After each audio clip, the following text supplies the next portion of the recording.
this, seeing as we're talking about agony right now, this, in my opinion, is one of the biggest issues in the game. This is going to be a 9-head take here, okay? A lot of head going on here. Holy shit, that's a lot. Oh yeah. The way that fractals prevent meta fluidity and diversity actually fucks over every other game mode, because when people get a build, they go, okay, I want to play this build in all of the PvE content, right? I want to play fractals, I want to do my strikes, I want to do my raids, I want to do my open world, all in one go.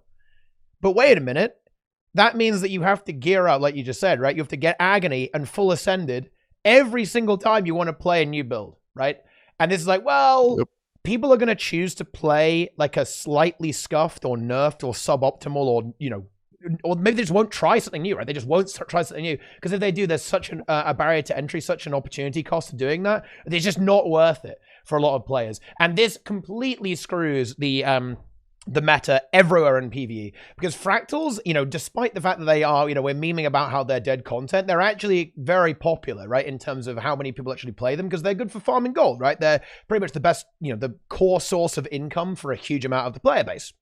And that means that fractals will often be a high priority for players gearing up. So if Firebrand is really good in fractals, well, then Firebrand will be everywhere in raids as well, and in strikes, and literally everywhere. It will get overrepresented everywhere, even if it's not necessarily that much better or even better than other options. And as long as you have agony resistance in the game, the PvE meta just across the board will always have a lot of inertia to it, and it will be way stickier, right? Like dislodging a class from the meta is going to be way harder, because you have to make it worth it for a player to abandon their current build and spend a good amount of gold on making a new build. And until you nerf something so hard that it's actually worth it to do that, people are just going to play the same thing, right? Because it's just, you know, they don't want to switch. There's just not enough motivation to do so.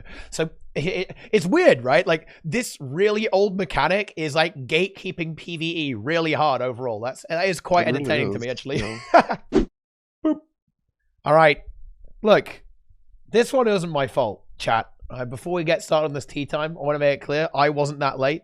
Delay was not creating delays. He was on time, contrary to his name. Souls and Nike were late. Nike not even here, as you can see here, has not arrived yet. Wait, what? You said fucking 6 p.m. UK time. Yeah, it's 7:30 p.m. UK time, Souls. I have been here 15 minutes before then. Oh, yeah, time zone change. The time zone changed, bro. Yeah, it's not GMT, it's BST now, not GMT. Should have got up earlier. Dude, I'm literally people sleeper. Like, there is nothing you're gonna fucking do to make me wake up earlier than that. But anyway, that ain't gonna happen. So anyway, you know, the reason that we're so late is actually because we already did tea time. That's actually half true as well. We just did it off stream. We forgot to go live. That's fact. Yeah. But anyway, this tea time's actually been a long time coming, in my opinion. It's not a topic we've talked about that often. Skirted around the issue a little bit, but it's a topic about content so dead, so putrid, okay, that even we won't talk about it on tea time, right? And we are the overlords of dead content, but finally we have arrived. It's time for the Fractal tea time. We're going all out here. Okay, I actually have 2 great members of the guild, DT, here to talk to us about some fractals and discuss some of the issues. Of course, you guys will know DT. They're a very well-known PvP guild. You'll see them doing daily AT now. I just daily AT with Souls just today. Actually, it was great. You know, we won daily AT, making sure that no one is allowed to win it except us, right? Which is very, very good. But anyway, welcome to the show, everyone. Welcome, Souls, and welcome to Delay. Okay, thank you very much for joining us today. So let's just get right into it.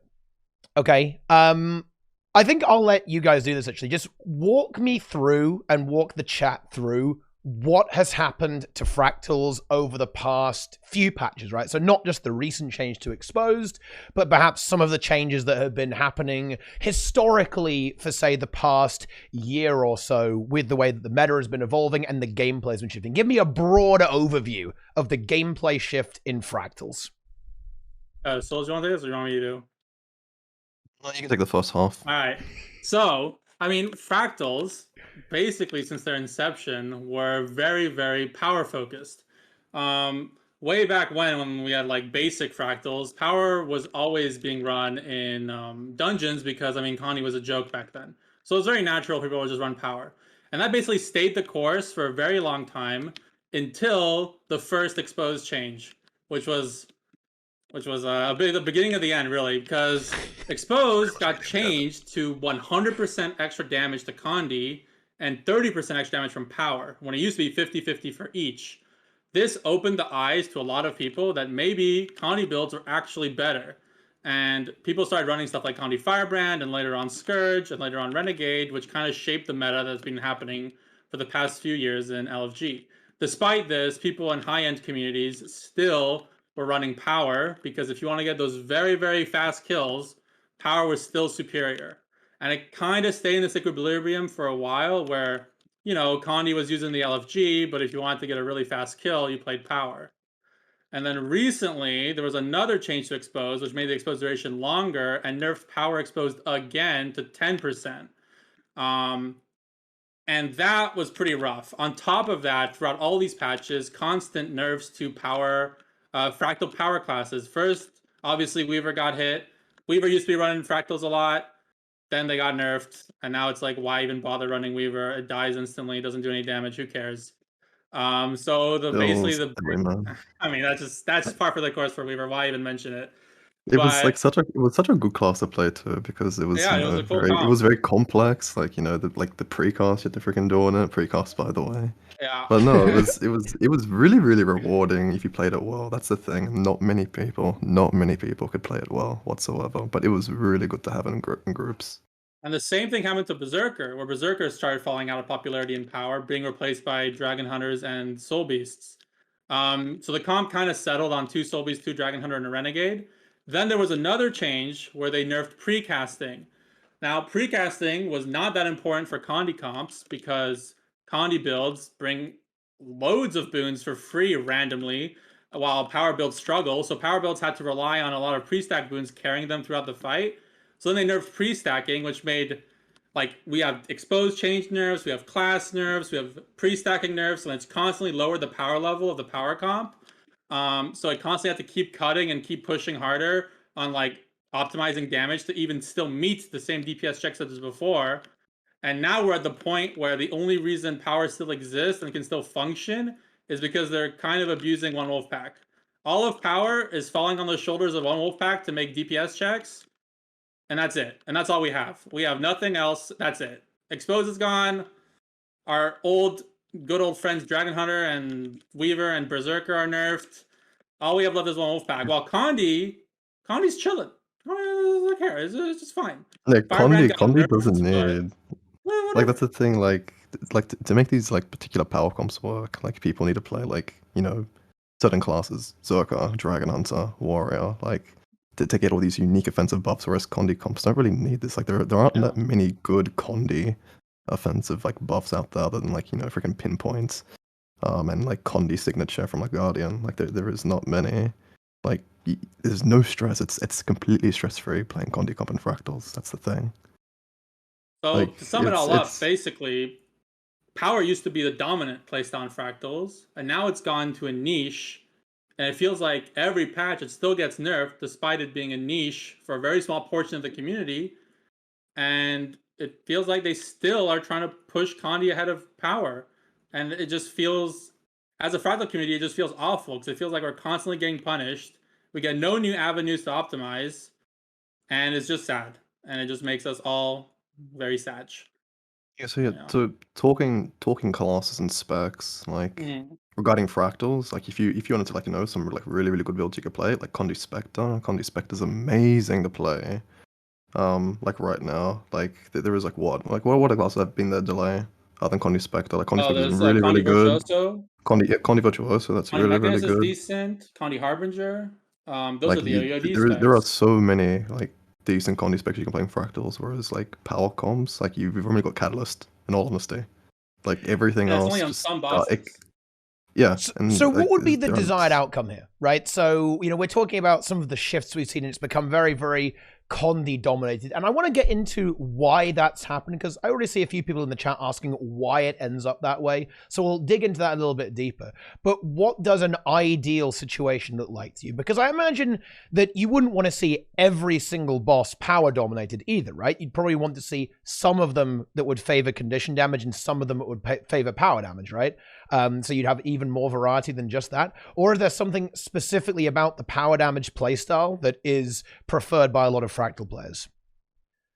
I think the power damage playstyle is favored by a lot of Fractal player because it feels like it is more rewarding to you practicing and you perfecting a rotation.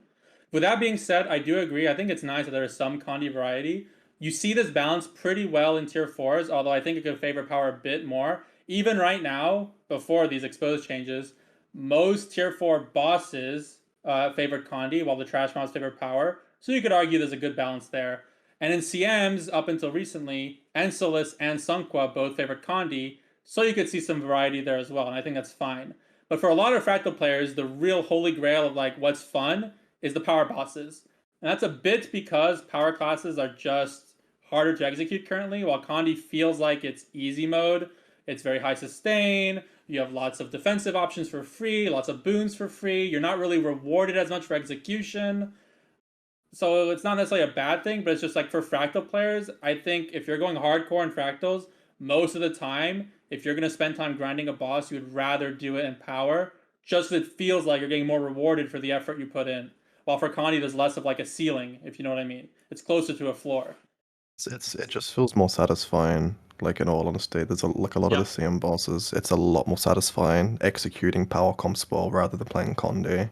That's the thing. Like for like talking Fractal bosses, maybe like what, 2 bosses, 2 CMs that are probably like more favored to Condi. That'd be with like Encelis 98 CM last boss because it's a fairly lengthy boss and Condi is generally pretty okay. Yeah, 100 CM obviously as well because power comp is just garbage on 100 CM.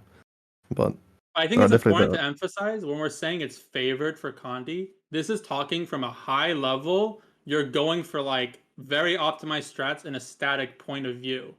In an LFG point of view, these do not apply. Running power on Mama, for example, might not be the optimal play in your average LFG puck. I'm talking specifically from like, you know, all 4 people in your group, you know, you all like are playing very well, you've practiced your rotations. In those cases, power is better.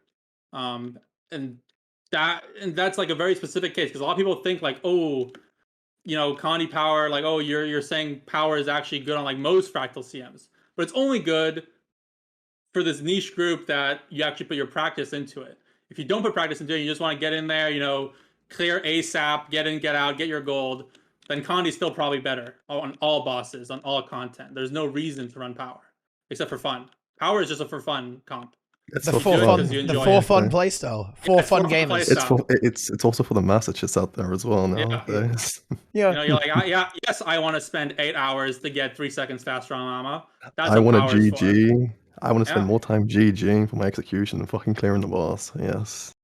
Yeah, and this does come down to a bit of a fundamental difference between power and Condi damage, right? Because the thing about power damage is that it gets stronger the more people are doing it well, right?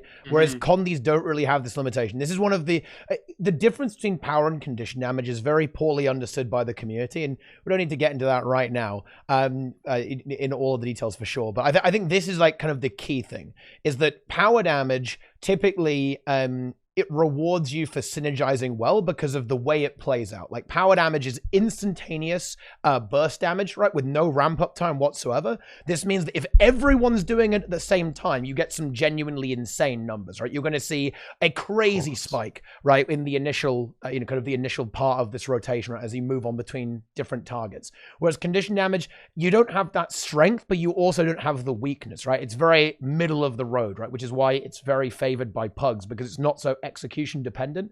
As long as everyone's kind of mashing their buttons, things will die, right?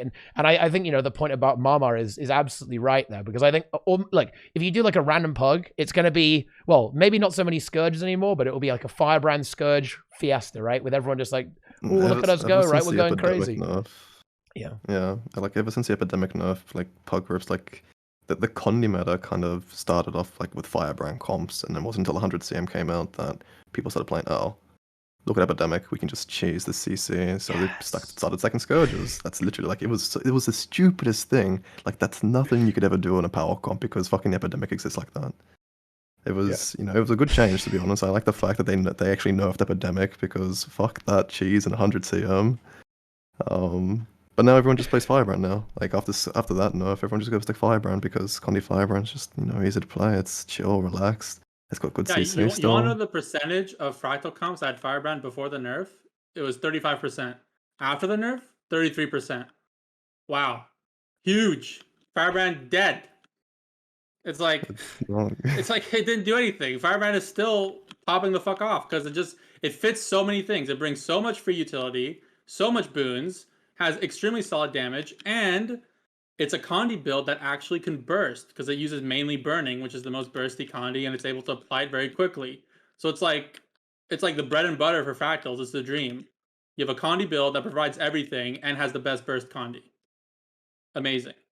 And I think this is where we kind of have to talk a little bit about balance, because a lot of the issues that Fractals are facing are actually because they are relatively old content and they haven't kept up with the game. And there's also a bunch of other stuff that makes it even worse, because not only has the game been power capped a fair bit and the game has changed and Power and Condi have got closer together, conditions are getting burstier and burstier as time goes on, which kind of narrows the advantage that Power has. But you also have stuff like Fractal God and Fractal Potions, and of course Exposed, that kind of multiply all of these things even further and reduce the difference between these two damage types, which I think has caused a lot of problems. And then you also have the fundamental difference here is that, for example, power damage requires 3 attributes: power, precision, and ferocity, whereas condition damage only requires 2, with condition damage and expertise, meaning that condition damage has an inherent flexibility advantage. It's much easier to hybridize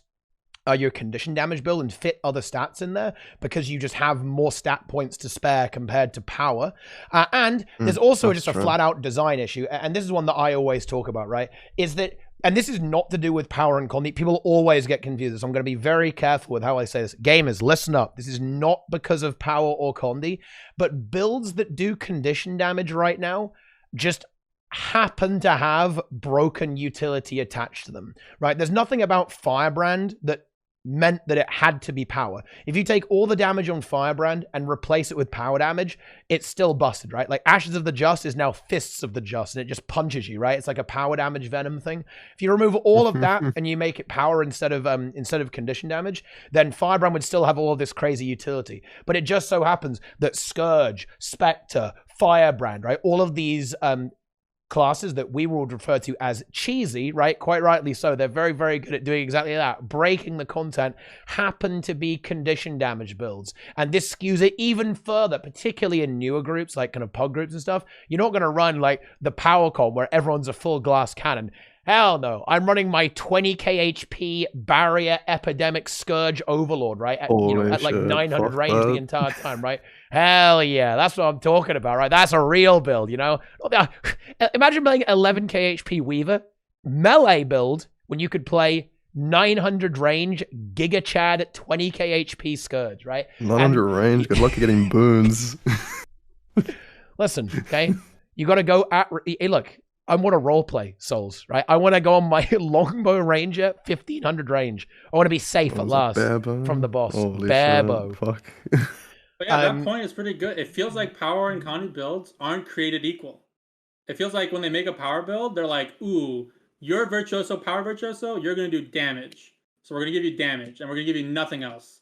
When we make a Condi build, it's like, well, that's not enough. We got to give you this random other gimmick of boons or random defensive utility. And then it makes it so much harder to craft power comps. It's like, I really want to play Virtuoso in my power fractal. Okay, I fit the Virtuoso, and what can you do? I can do damage. What else? Nothing.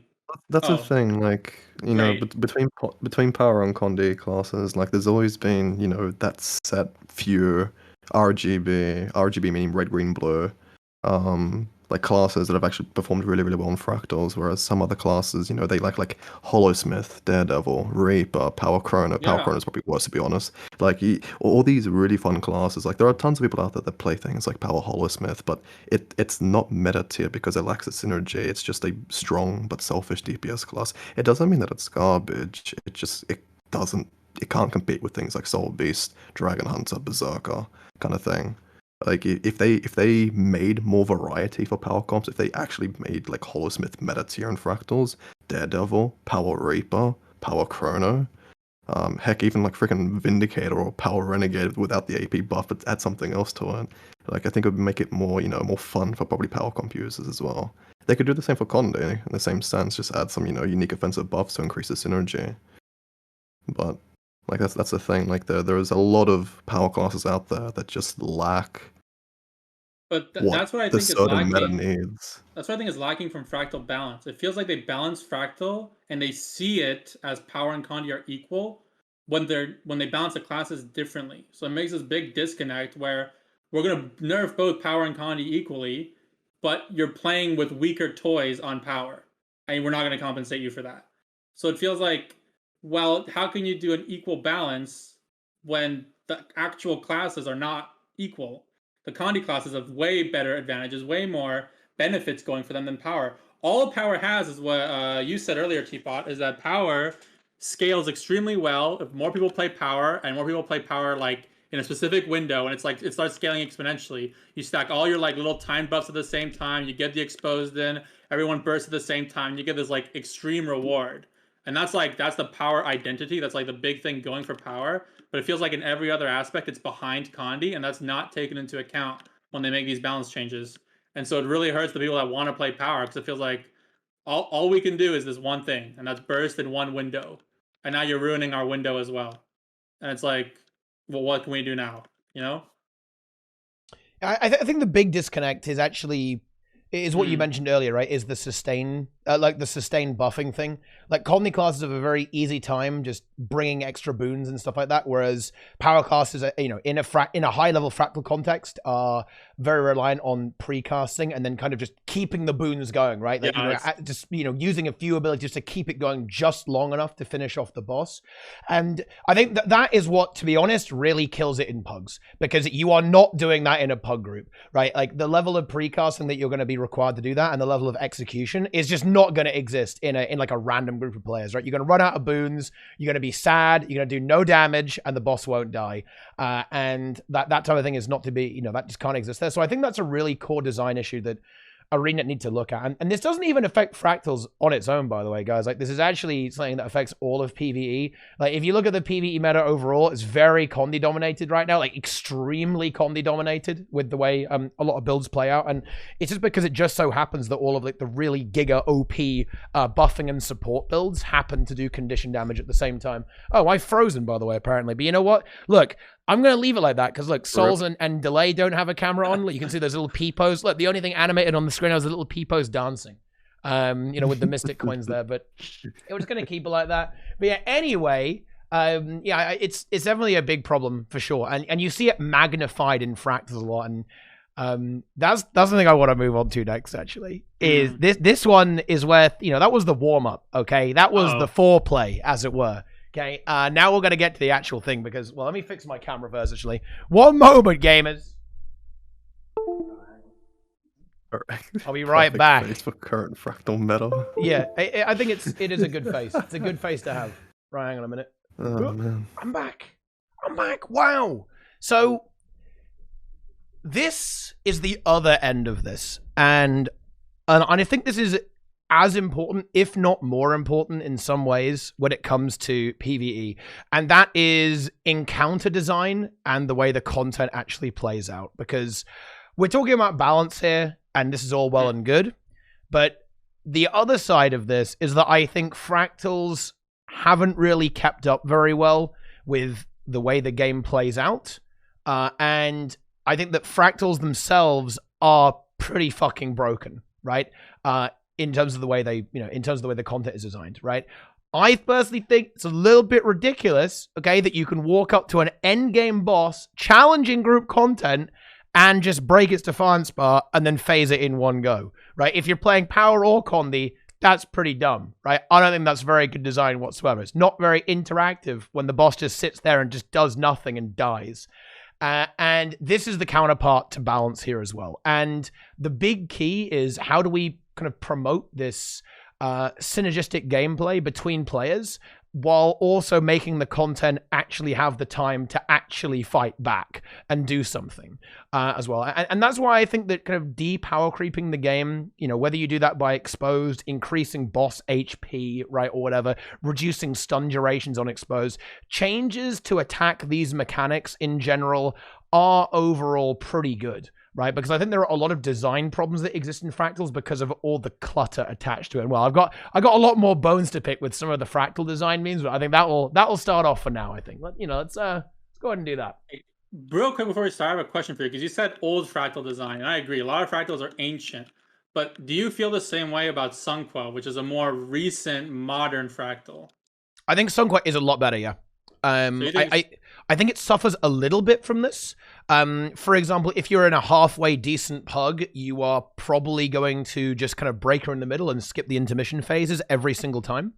So I think that's a little, it's not quite there. And I personally, I'm actually, this might be a slightly hot take here, and I understand this is a personal preference.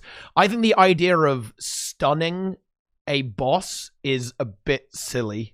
Like, particularly for as long as it can be, right? I think, like, my favorite example of this is Arc.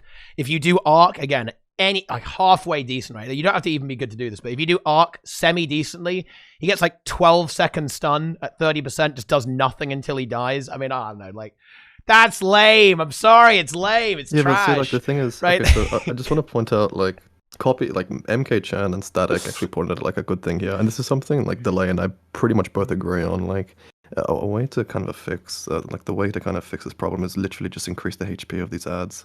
Like, don't nerf the exposure buff for Power / Condi. Just increase the HP, because honestly, that'll just fix the problem. The thing about the exposure buff now, like, yeah, having bosses stunned and shit, is that in, like, you know, Power and even really good Condi comps, like, the exposure buff doesn't last long enough. It's pathetic. It's really fucking garbage. Like, all they got to do is just increase the HP. Increase the HP of the bosses, and they'll be fair. Revert the freaking exposure buff.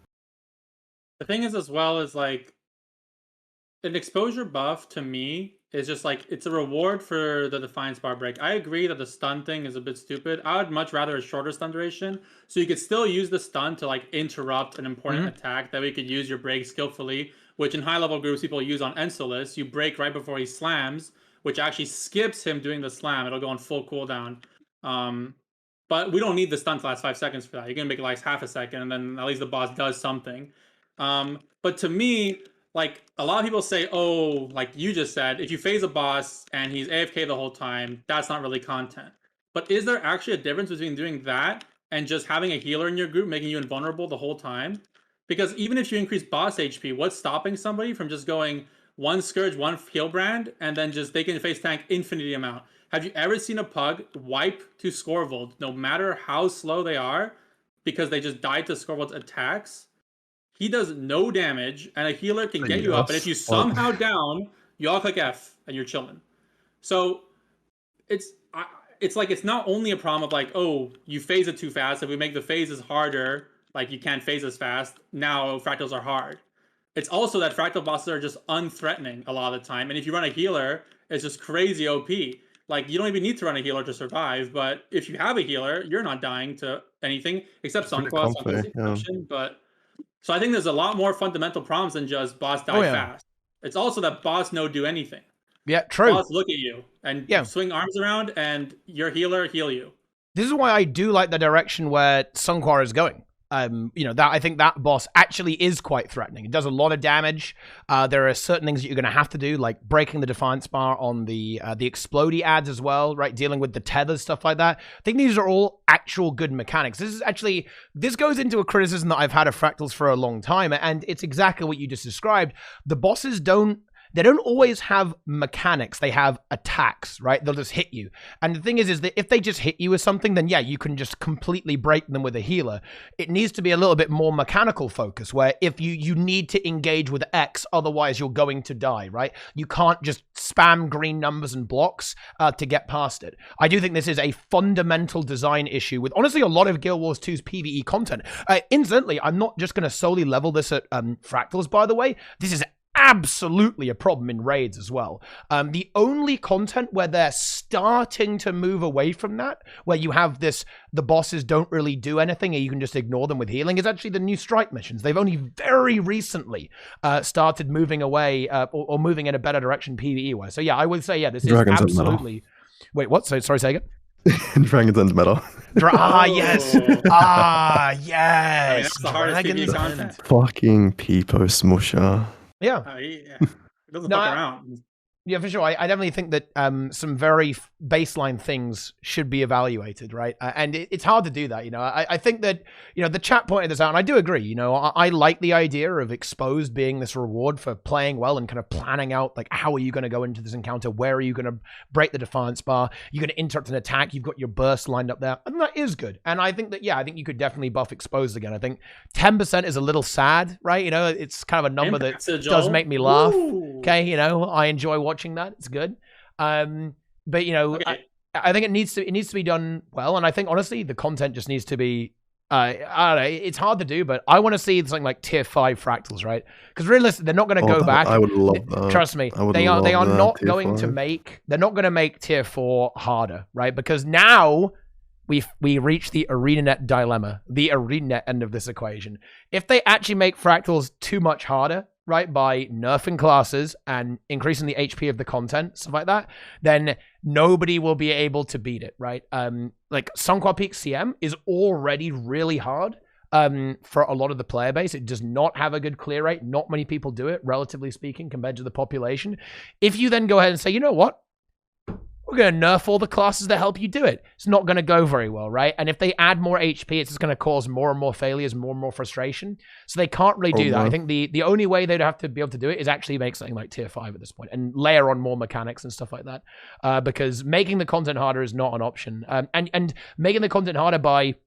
It's actually one of the concerns I had about nerfing stuff like Firebrand and Scourge and the Exposed stuff, is that if you nerf the player, the content essentially gets harder, right? Like, this is very noticeable in raids when they nerfed Chaos Chrono. Chaos Chronomancer, for those who don't know, it was a build that gave literally every boon in the game, like unironically every boon in the game to your subgroup permanently. It was very good. And eventually it got nerfed, obviously. And it turns out that, like, the day it got nerfed, like, the raid population noticeably dropped because raids got way harder without that. So Arena do have to be careful with this to make sure they don't completely alienate the player base at the same time. You know, I'm going to go on, because we were talking about how, like, trivialized Fractal content is. But I want to go on a kind of bit of a rant here, because I think this is a huge misconception that a lot of the community has towards the high-level community. And since we're so small on the Fractal community, we can't really speak about it. But anytime we post a video on Reddit, anytime I post a video anywhere, and this comes from casuals just like hardcore raiders alike. Basically, if you don't do high-level Fractal content, you seem to miss this point. And it's a really big pain point, because a lot of the time we see comments on like videos that we post of like really fast boss kills that this didn't take any skill because we just broke the break bar and one-shot the boss, and it's like, Omega lol, the boss didn't do anything. And like, or another one is like, we don't interact with mechanics, we just skip all the mechanics, and if you're doing an actual pug run, you'd like actually interact with mechanics, or if the boss didn't get one shot, you'd actually interact with mechanics. I think that's so far from the truth, it's crazy. In order to pull off a very fast speed run, you have to understand the mechanics at a fundamental level that's so much beyond anyone just running in and killing shit with Condi. If I take an example, if I just take like Scorvold, because he's a famous boss that just AFKs the whole fight. Is Scorvold in a fast kill where you phase him before he's unstunned do anything himself? No. He's obviously going to stand there and do nothing. But you have to understand how to do islands extremely well. The current meta strategy for a very fast power comp on Scorvold is 4-way. This means on the first time you face Scorvold, you do the islands one time normally. But every time you land on one of the islands, you drop a portal. When you phase him the second time in phase 2, you split up the party into 4 groups, and each person portals to a separate island, solos the ad, and comes back. This takes a very high level of execution to do. And on top of that, you have to plan out your damage in phase 2 and in phase 3 to allow you to actually solo the island, because you only have 10 seconds to solo it. So if I pump too much damage into phase 2, I can't solo my island in 10 seconds because I have no cooldowns left. If I don't pump enough damage into phase 2, then he's just going to start dashing around and our portals will expire and we can't do the strategy. So we need a very exact balance, and we need to understand exactly how our classes work. We need to understand on Island 4, right before we enter Phase 2, who can stand on 4 and finish the ad, who has to leave early to precast damage into Phase 2. It's so much intricate mechanics to pull off this kill, and it's just frustrating when people discount that as, well, Squirrel didn't do anything, so it's so much easier. When in a Condi pug run, you just go around twice in laps, and you don't care about anything, you just hit shit and it dies. And the same thing can be repeated for almost every boss, except Encelis. I'm not gonna lie, Encelis is a complete joke. That boss doesn't matter. But all the other bosses, you actually have to understand some mechanics very, very well to be able to ignore maybe some other mechanics. So yes, it's true. We do ignore like 30% of the boss's mechanics by doing extremely high DPS. But in order to do that, you have to do the other 70% extremely well. And I think that takes way more skill than doing 100% of the mechanics extremely poorly, but you're just carried because the bosses don't threaten you and you have a healer in your group. And so it's really deflating when you put tons of hours into practicing a strategy to get like 5 seconds faster kill, and you're just met with comments saying, oh, but the boss didn't do anything, so you skipped every mechanic, omega lol, that's free content, omega lol. When actually it's really hard to do, and to be consistent at it, to actually pull it off in daily strats is even harder to do because you have to be so consistent. Recently, Hardstuck hosted the HMM, the Mistlock Madness, which was a few months ago now. And the strategies we had to develop to speedrun those fights were like, it was like a full run raid tournament. It's like, how aggressive do you want to be while also keeping consistency? And it's not like that was easier to practice for than if you were doing raids. It was just a different kind of practice, but it was just as hard. One fuck up and it's over. You're on a knife's edge because you're trying to maximize damage and trying to skip some mechanics, but you have to do other mechanics extremely well. And so that's a big gripe of the Fractal community, because it always feels like we're met with, oh, your content is trivial. And it is. If you run in with Condi and heal, it's trivial. But to pull off the power strats, it's not trivial. I've been a leader of DT for 2 years now, or maybe a bit less. And when I look at people trialing for DT and trying to pull off these strats, let me tell you, it's hard. People fail. They cannot keep up with the pace. They cannot keep up with their rotations. They forget one mechanic and fuck up another. And if one person in the group fucks up, the whole group collapses. It's not easy, like, to pull off these strats. It's not easy. It takes a lot of time. And so when we're constantly met with that, and then ArenaNet constantly nerfs our strategies, where only a select few can do, and the rationale is like, it's too bursty, it's too OP, it just feels weird, because it's not OP. We don't even run it in daily clears. My daily clears that I do daily are Condi. I'm not a psychopath. I'm not doing power daily clears. Are you out of your mind? Like, it's crazy out there. Right now, okay, that's my rant. I'm done. Like, to be honest, like most of the current fractal runs right now are pretty much like in DT. I pretty much played with Condi because that's just the like freaking. Why go through the stress from like this constant nerfing from ArenaNet to play power when you just play freaking Condi DPS? That's the thing. Like, it's just easier to play. Why go through all the stress in constantly being hammered, nerfed, and everything? Yeah, all that to say, I don't disagree. Maybe buff HP, make some fractals harder at like a base level, but also let's not pretend that the videos you see on Reddit of a 9-second Syax or the videos you see on Reddit of a triple mid-burn Artsarive are trivial. They're not trivial. They take a lot of practice, and not many people can pull them off. Yeah, I don't think that's really what people are saying, though. I think people are pointing out that it's broken, right? The fact that we're abusing everything to break as fast as possible. Yeah, but that's what they're not saying. I mean, if people say it's trivial and it's easy, I mean, they just don't know what they're talking about, right? But if people are going to say, oh yeah, this is stupid, right? That's because it is kind of stupid, right? The fact that you can kill a boss in 9 seconds and it does absolutely nothing, yeah, that's probably not the best design content in the universe, right? Like, the fact that you can break a boss, have it stunned for the entire duration of a phase, and it literally does nothing, is that well-designed content? Yeah, but not just really. 'cause it's- Like, not really, is it? That's not exactly the most engaging thing. Because, yeah, sure, does that require a very high degree of execution? Yeah, it absolutely does. You're completely correct. Isn't it engaging? Because you have to execute that highly to pull that off. I mean, engaging, I mean, maybe in some way. And you're engaging with the game mechanics at an extremely high level. Wouldn't it be more engaging if the boss was actually doing something, though? Yes, but that's the thing. If you okay, but it would be. TeaTime just wants TeaTime just wants stuff to attack back. Yeah, that's but all he wants. what I'm saying, like, the weird thing is, then it just sounds like you want Fractals to be 5-man raids. Fractals are specifically designed, like, the way I enjoy Fractals and the way a lot of power people enjoy Fractals is like, okay, we're gonna craft this perfect team comp, we're gonna do everything planned out beforehand, and we're gonna grind the fuck out of it. And after 4 hours, we might get it to work one time, and it's gonna be sick. And it's like, do we try to mitigate as much boss mechanics when we do this? Yes. But that's the fun of it. I don't enjoy raids, personally, as much as Fractals. I've raided before, I've cleared whatever. Doom CM very hard, wow. But for me, it's not as interesting. I'm like, I want to push it to like the millisecond. I'm talking like, we're refining so hard, and Fractals is an avenue to do that. It has the most broken mechanics with, as you said, Mistlock, Omnipot. You combine everything in like a big fucking jar and you throw it at the boss, and it's like, well, hopefully everyone did everything perfectly and it works out and we one-shot him. Oh, somebody fucked up, we wipe, we reset, we go again. And you only do that because it's like, it's fun. But is it unrealistic? Yes.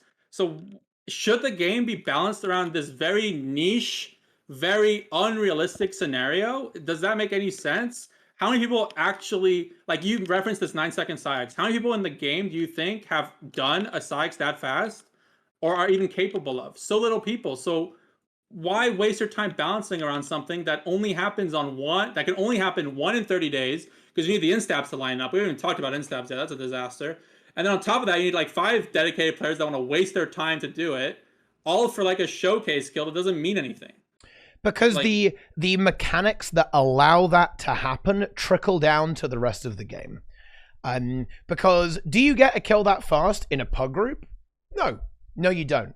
But do you have situations where even in a regular group of players, the boss kind of sits there doing not much? Yeah, you do, right? Do you have situations where the game balance is affected by having stuff like Fractal God or Omni Potion in the game that makes the tuning of the bosses really weird? Hell yeah, you do. Like, do you balance around that? Of course not. Honestly, it's irrelevant. Like raid speedrunning, Fractal speedrunning straight, it is irrelevant. It is not relevant. It's true. Like, players are not in the same universe as that. Like, no one's doing that. And certainly not in daily runs, right? Like, people do like good kills, like efficient kills, but they're not going to do like Omega speedrun kills.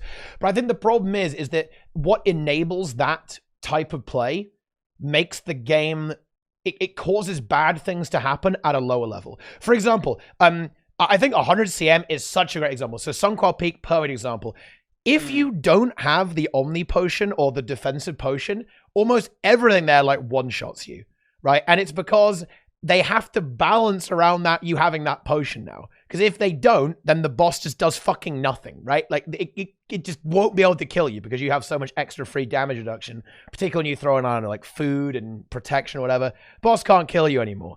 And that means that everything has to be tuned really aggressively to kill you, right? And when you have this like crazy exposed debuff stuff going on there, like loads of like the boss is stunned for a long time, they have to tune the encounter around that existing, which it leads to like really weird gameplay where players aren't, they're not learning to play the game really, because this isn't an issue for you guys, because like people who are like into speedrunning and tryharding, they have a good mechanical understanding of the game, right? They know what their buttons do, right? They know how to do DPS, they know how to survive, they know the dodge, all that kind of stuff. But a lot of players who kind of hop on the Fractals, they just break the bar and the boss falls over, right? They don't actually engage with mechanics in the fight very much whatsoever. And I know that's not always true. Obviously, there are definitely some very messy, scraggly pugs, that's for sure, about the place that wipe a lot. But I don't think it's a super healthy way to have the game if the game kind of revolves around just bursting a boss so it can't really do anything. I think putting so much on the preparation and execution phase, like the strategy phase, and not on the actual the gameplay phase, and kind of like the reactive elements of the game and adapting on the fly, I don't think that's a really good design. And that's a very opinionated take there. And I understand that, by the way. And for what it's worth, I actually understand your perspective on this completely, right? I know what type of gameplay you want. This is something I wanted to get into, and we'll probably go into that next, actually, is what type of gameplay do Fractal tryhards actually want? Okay. But I don't think it's a healthy style of gameplay for Fractals for the majority of the player base. That's basically what I'm getting at there as well. On that point, though, because in raids, right? Raids have aura ticks, which kind of just make you have to have a healer, which Fractals don't. So don't you think having a healer equally or even more so trivializes all the content? Yes, I'm a big advocate of supports so would being you be an very advocate overtuned of, like, in the let's game. say you enter Fractals, everybody just has permanent agony, so healing reduced by 80%. I mean, I'm not sure I'd go that far. I think that will be fine though, but like adding way more agony into it, so you making agony affect barrier. I think it already does actually now. I think someone told me it got changed recently, but yeah, like stuff like that. Like agony being a lot more prevalent, even like pulsing agony to make it way harder to heal up. Punishing the down state, so agony preventing revival, right? For example, so it's you can't heal Scourge or heal Gun. Yeah, of course, yeah, absolutely. Supports in Guild Wars 2 are ridiculously overpowered in every PvE game mode. Yes. Yeah, that's true. That is true. They are crazy. But yeah, I think what you said earlier about the like what type of gameplay do you want? That's where going to be a lot of disagreement, because the way I see it, it's like we have so much gameplay, which is raids. I mean, I know they're not developing any new raids because that's dead, but at least you have a lot of raids out there and strikes now, where it's like if you want that reactive, that type of play style, you can get it. But if you want that where all that matters, or almost all that matters, is that pre-planning, and I mean, you can still play reactive Fractals. You don't have to phase bosses in 2 seconds. But if you want that content, you can only find it in Fractals. So obviously it's going to upset people if they try to homogenize Fractals and make them more like strikes. It's like, okay, if strike or raid players want their content, they can get it. But we want a very specific type of content, and it's getting taken away from us. Why? Why aren't we allowed to have our place where we can do this stupid ass kill once a week where I kill Scorvold in less than a minute? Why is that so bad that I'm allowed to do that in one game mode when you have infinity? Well, not infinity, you only have 2 game modes, but you have other game modes where you can do other playstyles. Why can't we have a variety of playstyles available in Guild Wars 2? Yeah, I think that's the key here. I don't think ArenaNet wants that. I think ArenaNet has identified the fact that they kind of want to funnel players, right, like through all the content. And I think with that, unfortunately, does come an element of homogenization. And again, for what it's worth, right, I actually do agree with you. It would be really nice if there was this kind of hyper speedrun, ultra strategic, pre-planned, oriented type of gameplay. I actually think there's actually a lot of really cool stuff there. Like anyone who's watched, say, a speedrun, right? I'm sure a lot of people here will have seen a Mario 64 speedrun, right? Like that's kind of the same type of gameplay, right? It's all in the tech, in the strat, right? And how it works out. That stuff's really exciting. It's awesome to watch, right? You can go and watch like a dungeon speedrun and go like, what? I don't even know what's happening. It's so elaborate and so esoteric. I can't even comprehend it, right? What's going on? Yeah, and I think that stuff actually, is good. It has its place. Oh yeah, sorry. Go ahead, Souls. No, because one thing was actually brought up. Delay. You probably saw it. The agony account progression change instead, basically meaning like instead of like so it might be an interesting change for agony, but change perhaps instead of expecting to have agony across every single character to do fractals, make it more like a consumable, like how Essence of Luck is, as a count progression instead. Make it build towards something as, as like a wide account progression. So, every single character in your account has this agony instead of having to get 18 different agony infusions for like every single character, just play fractals on each single character. Make it more of an account progression thing instead of I don't think you're gonna find many people that think agony resistance is a good design system right now. Agony resistance is scuffed, outdated, and just unnecessarily gatekeepy. Well, yes, that's the downside of the agony system, is that it gatekeeps. It literally gatekeeps Vivos. Like people that want to play fractals, like higher end, that they can't do it unless they have ascending gear and the money to actually afford like multiple like infusions as well. Yeah, I Like, think that that's is just true. it's a random remnant of like an older time that we have this agony resistance, and then how it randomly interacts with the Omnipot makes these really weird builds where you can go like 400 AR DH to crit cap or something. And it's like this whole system is scuffed. I wouldn't mind it. I mean, do I abuse high AR to crit cap and maximize damage? Yes, but I'm not gonna defend it. That is just stupid. Just simplify it, make it less gatekeepy. Fractals should be an entry game mode. We have tier 1 and tier 2 to get players into the mix. And there's no reason to randomly have this gear check when no other Guild Wars 2 instance content has gear checks. You can enter a raid in full exotic if you want. You don't need to be full ascended. Why do fractals you need to be full? It doesn't make any sense. So AR is just a whole other thing. I don't even know what they're doing with that, but I don't know if they'll ever change it. I mean, I'm not gonna lie. I think ArenaNet has sunset fractals, guys. It's all doomed. It's doomer mentality. It's over.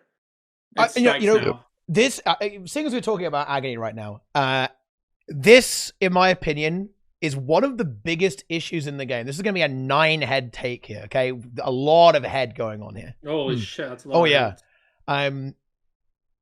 The way that fractals prevent meta fluidity and diversity actually fucks over every other game mode, because when people get a build, they go, okay, I want to play this build in all of the PvE content, right? I want to play fractals, I want to do my strikes, I want to do my raids, I want to do my open world, all in one go. But wait a minute, that means that you have to gear up, like you just said, right? You have to get agony and full ascended every single time you want to play a new build, right? And this is like, well, people are going to choose to play like a slightly scuffed or nerfed or suboptimal, or, you know, or maybe they just won't try something new, right? They just won't try something new, because if they do, there's such a barrier to entry, such an opportunity cost to doing that. It's just not worth it for a lot of players. And this completely screws the meta everywhere in PvE, because fractals, you know, despite the fact that they are, you know, we're memeing about how they're dead content, they're actually very popular, right, in terms of how many people actually play them, because they're good for farming gold, right? They're pretty much the best, you know, the core source of income for a huge amount of the player base.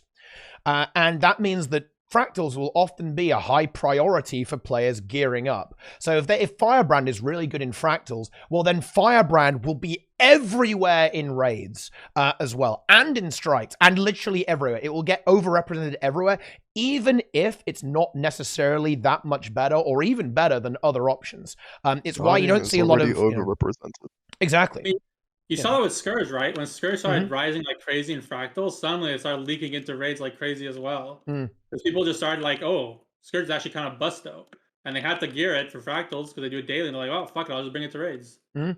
Yeah, and as long as you have agony resistance in the game, the PvE meta just across the board will always have a lot of inertia to it, and it will be way stickier, right? Like dislodging a class from the meta is going to be way harder, because you have to make it worth it for a player to abandon their current build and spend a good amount of gold on making a new build. And until you nerf something so hard that it's actually worth it to do that, people are just going to play the same thing. Right? Because it's just, you know, they don't want to switch. There's just not enough motivation to do so. So it's weird, right? Like, this really old mechanic is like gatekeeping PvE really hard overall. That is quite entertaining to me, actually. Yeah. But you know, like, honestly, like I do think, like, you know, making an agony system, like armory system for agony, or just again like an account progression thing.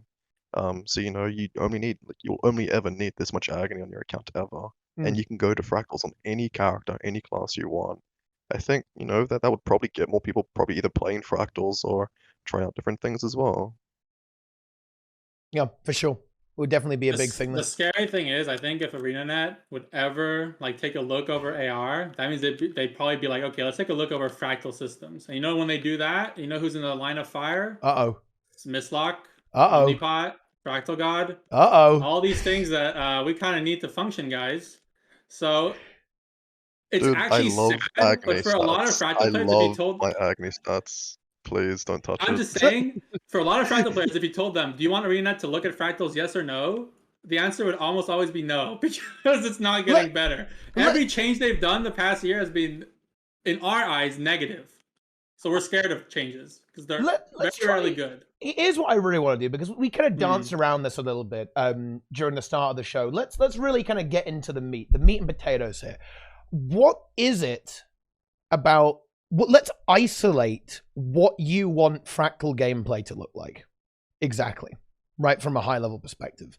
So, you know, let's let me just give an example here, and then you can kind of rip this apart. Tell me what's wrong with it. So let's imagine that we have. Let's think about Veil Guardian, right? Like if Veil Guardian had similar mechanics, right, that you would require a lot of planning to handle. It had burst windows with either a burst phase that was triggered from a break bar or by doing a mechanic, right? So maybe there's a purple circle, and if you go into all 3 purple circles at the time and then all hit the boss at the same time, it triggers a burn phase, right? There's some kind of intricacy there that requires you to set up a strategy on when you're going to unleash your burst, right? It still has a lot of health, and you can't, you know, stun it and instantly burst it, but it has that tactical element where you're planning your strategy, you're lining up all your cooldowns, you have to, you know, send players to different locations to handle different things. Does that still scratch the same itch, or is it really isolated to this ultra speedrunning approach that we see in Fractals now? I think it would scratch the itch. I mean, I know a lot of people in the Fractal community, this is a very like 50-50 take, but like I personally like Sunqua. And Sunqua is definitely, especially Dark Eye, is not a boss that you can just one-shot.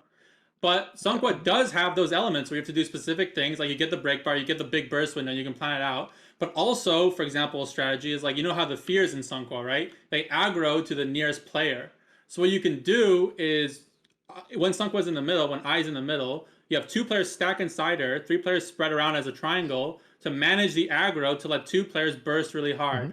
That kind of strategy, that's fun to me. That's like you're maximizing your burst damage by playing around mechanics. So a boss that would reward like these burst windows, even if that boss doesn't die in 1 second, but maybe if you do the burst well, you take like 10%, 15% off its HP, and you maybe get closer to the final phase, kind of like Arc with many little phases.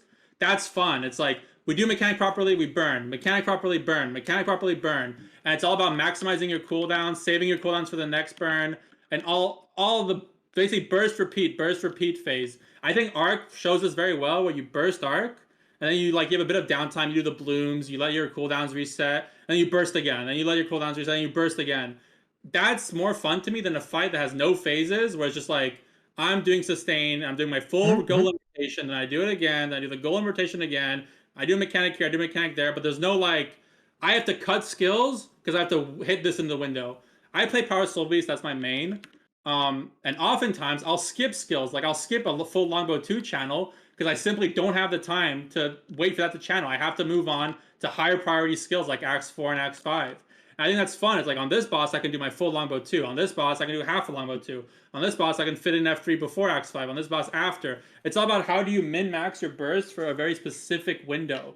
And I think a lot of Fractal players enjoy that. They enjoy getting rewarded for, I planned out my skills in the correct order for this correct burst to maximize the value. And you find that in Fractals with Exposed. So, correct me if I'm wrong then. Do we not actually kind of agree on this, or at least have a really good point for compromise here? Because what you're interested in isn't actually killing things instantly. It's being rewarded for doing things well, and essentially pre-planning.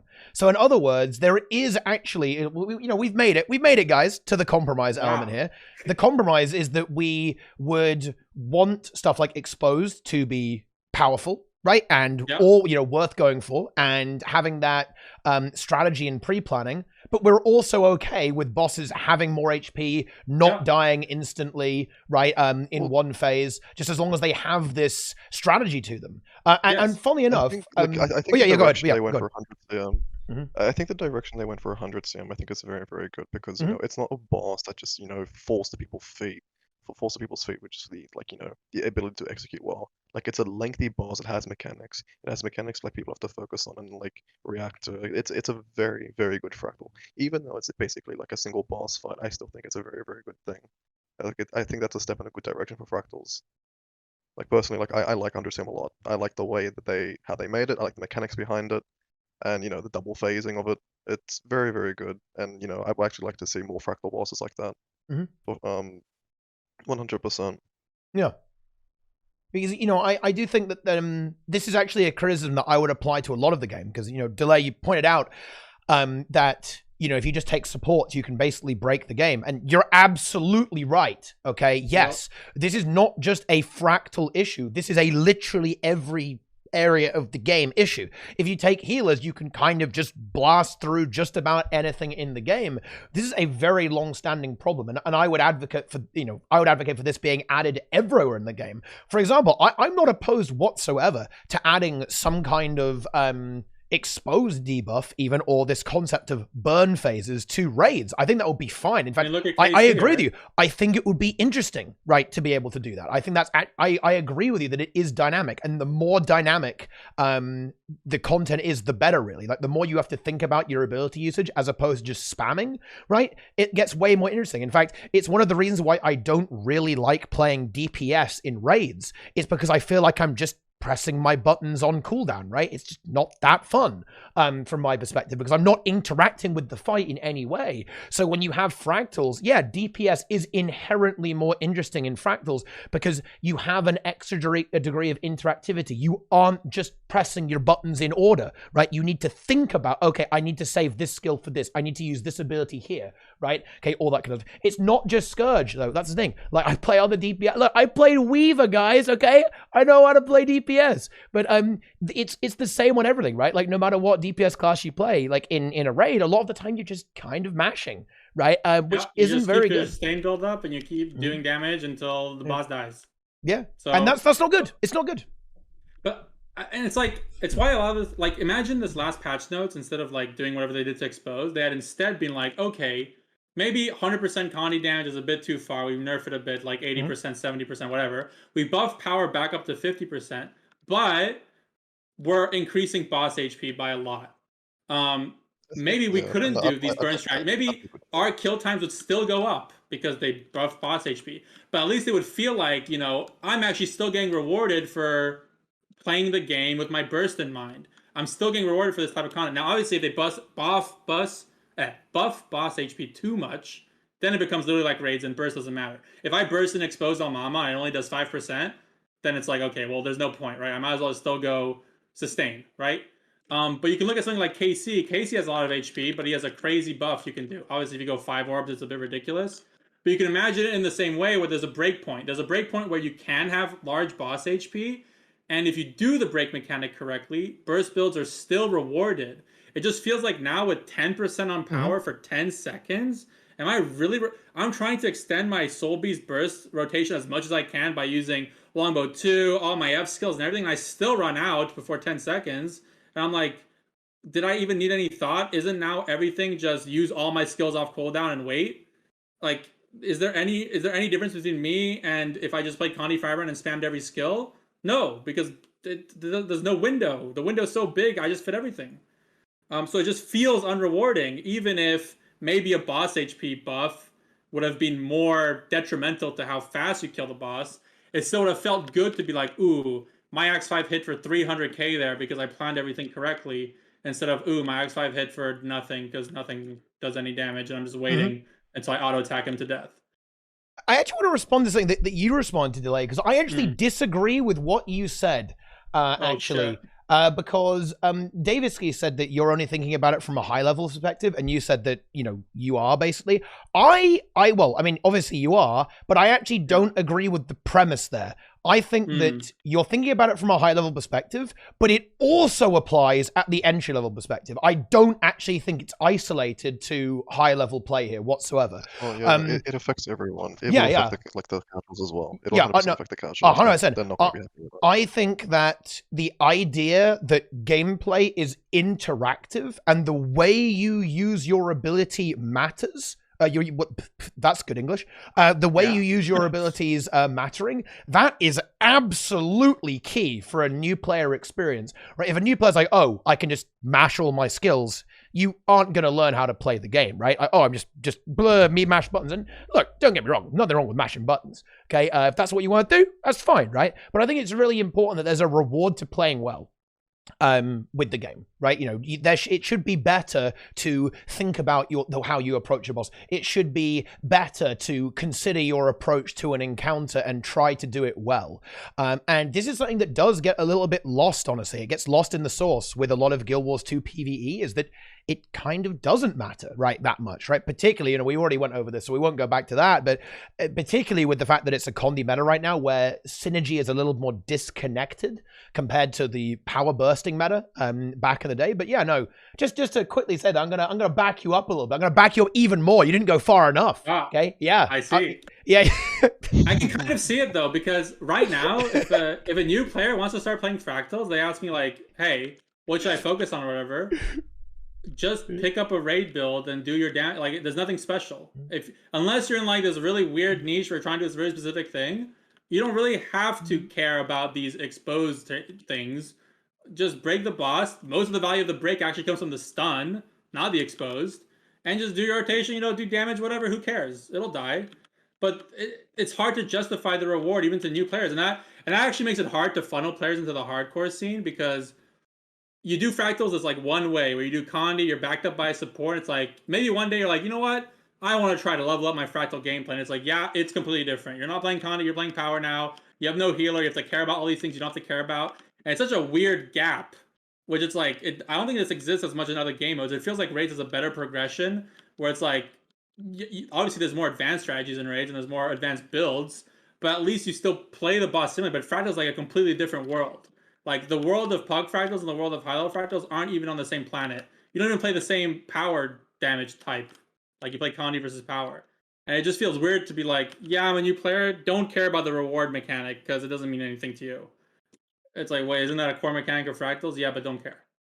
It's just weird. It's just so lost. But we've kind of gone to this point, and I don't know. I mean, I keep going back to this, but it's just it's just weird how the Condi builds and the power builds are just so different. It like augments the problem of Fractals. Oh yeah, Fractals favor Condi and builds favor Condi, so it's like double. It's like, oh shit. There's definitely a very serious balance issue here, right? And we talked about it a little bit earlier, but it's definitely worth hitting again, right? There is a very serious problem with the game, the way it's going, in terms of power versus condition damage, simply because of the way that the builds happen to be designed, right? You know, it's not even specifically about, you know, condition damage versus power damage. There's an element of that, but it's more like the way things shook out, right? If it was like, okay, Scourge is power, right, and Firebrand is Condi, okay, that's fine then, right? You've got one super busted power build and one super busted Condi build, but they're both Condi, right? And that's where you start kind of dealing with a lot of problems. Whereas like all of the super broken builds tend to lean towards condition damage. That skews the meta really aggressively because they perform really well in terms of damage and they carry you at the same time. Wow. Incredible. Oh, and there's the other meme as well, right? Is that the condition builds are also typically a little bit more versatile and more flexible, which makes them even more appealing because pugs don't want to relog, right? Well, I mean, who does? Who the fuck wants to relog, man? I want to play the same build, okay? I'm not relogging, okay? My loading screens take forever, okay? I want to play the same build and blast everywhere. So the more flexible a build is, the better it is, right? Having to gear all these different characters in AR and Ascended gear, why relog? That means you need literally twice as much gear, which for a lot of people, that's just not worth the investment. Rather just stay on one build with one investment. But also, you know how you mentioned earlier, like, ooh, Condi Family would be just as broken if it was power, and like if Ashes was like Fists of the Just or whatever? Well, funny thing, I mean, one Wolfpack is literally just Ashes with Fists of the Just, and that's the only reason power is staying afloat, right? It's all one Wolfpack, and Wolfpack is just power Ashes at its core. Give buff to everybody, do fuck ton of damage. But I think it's just power is in such a bad state that a single skill on a single class is carrying the whole archetype. Everything has been so gutted that all that's left is this one skill.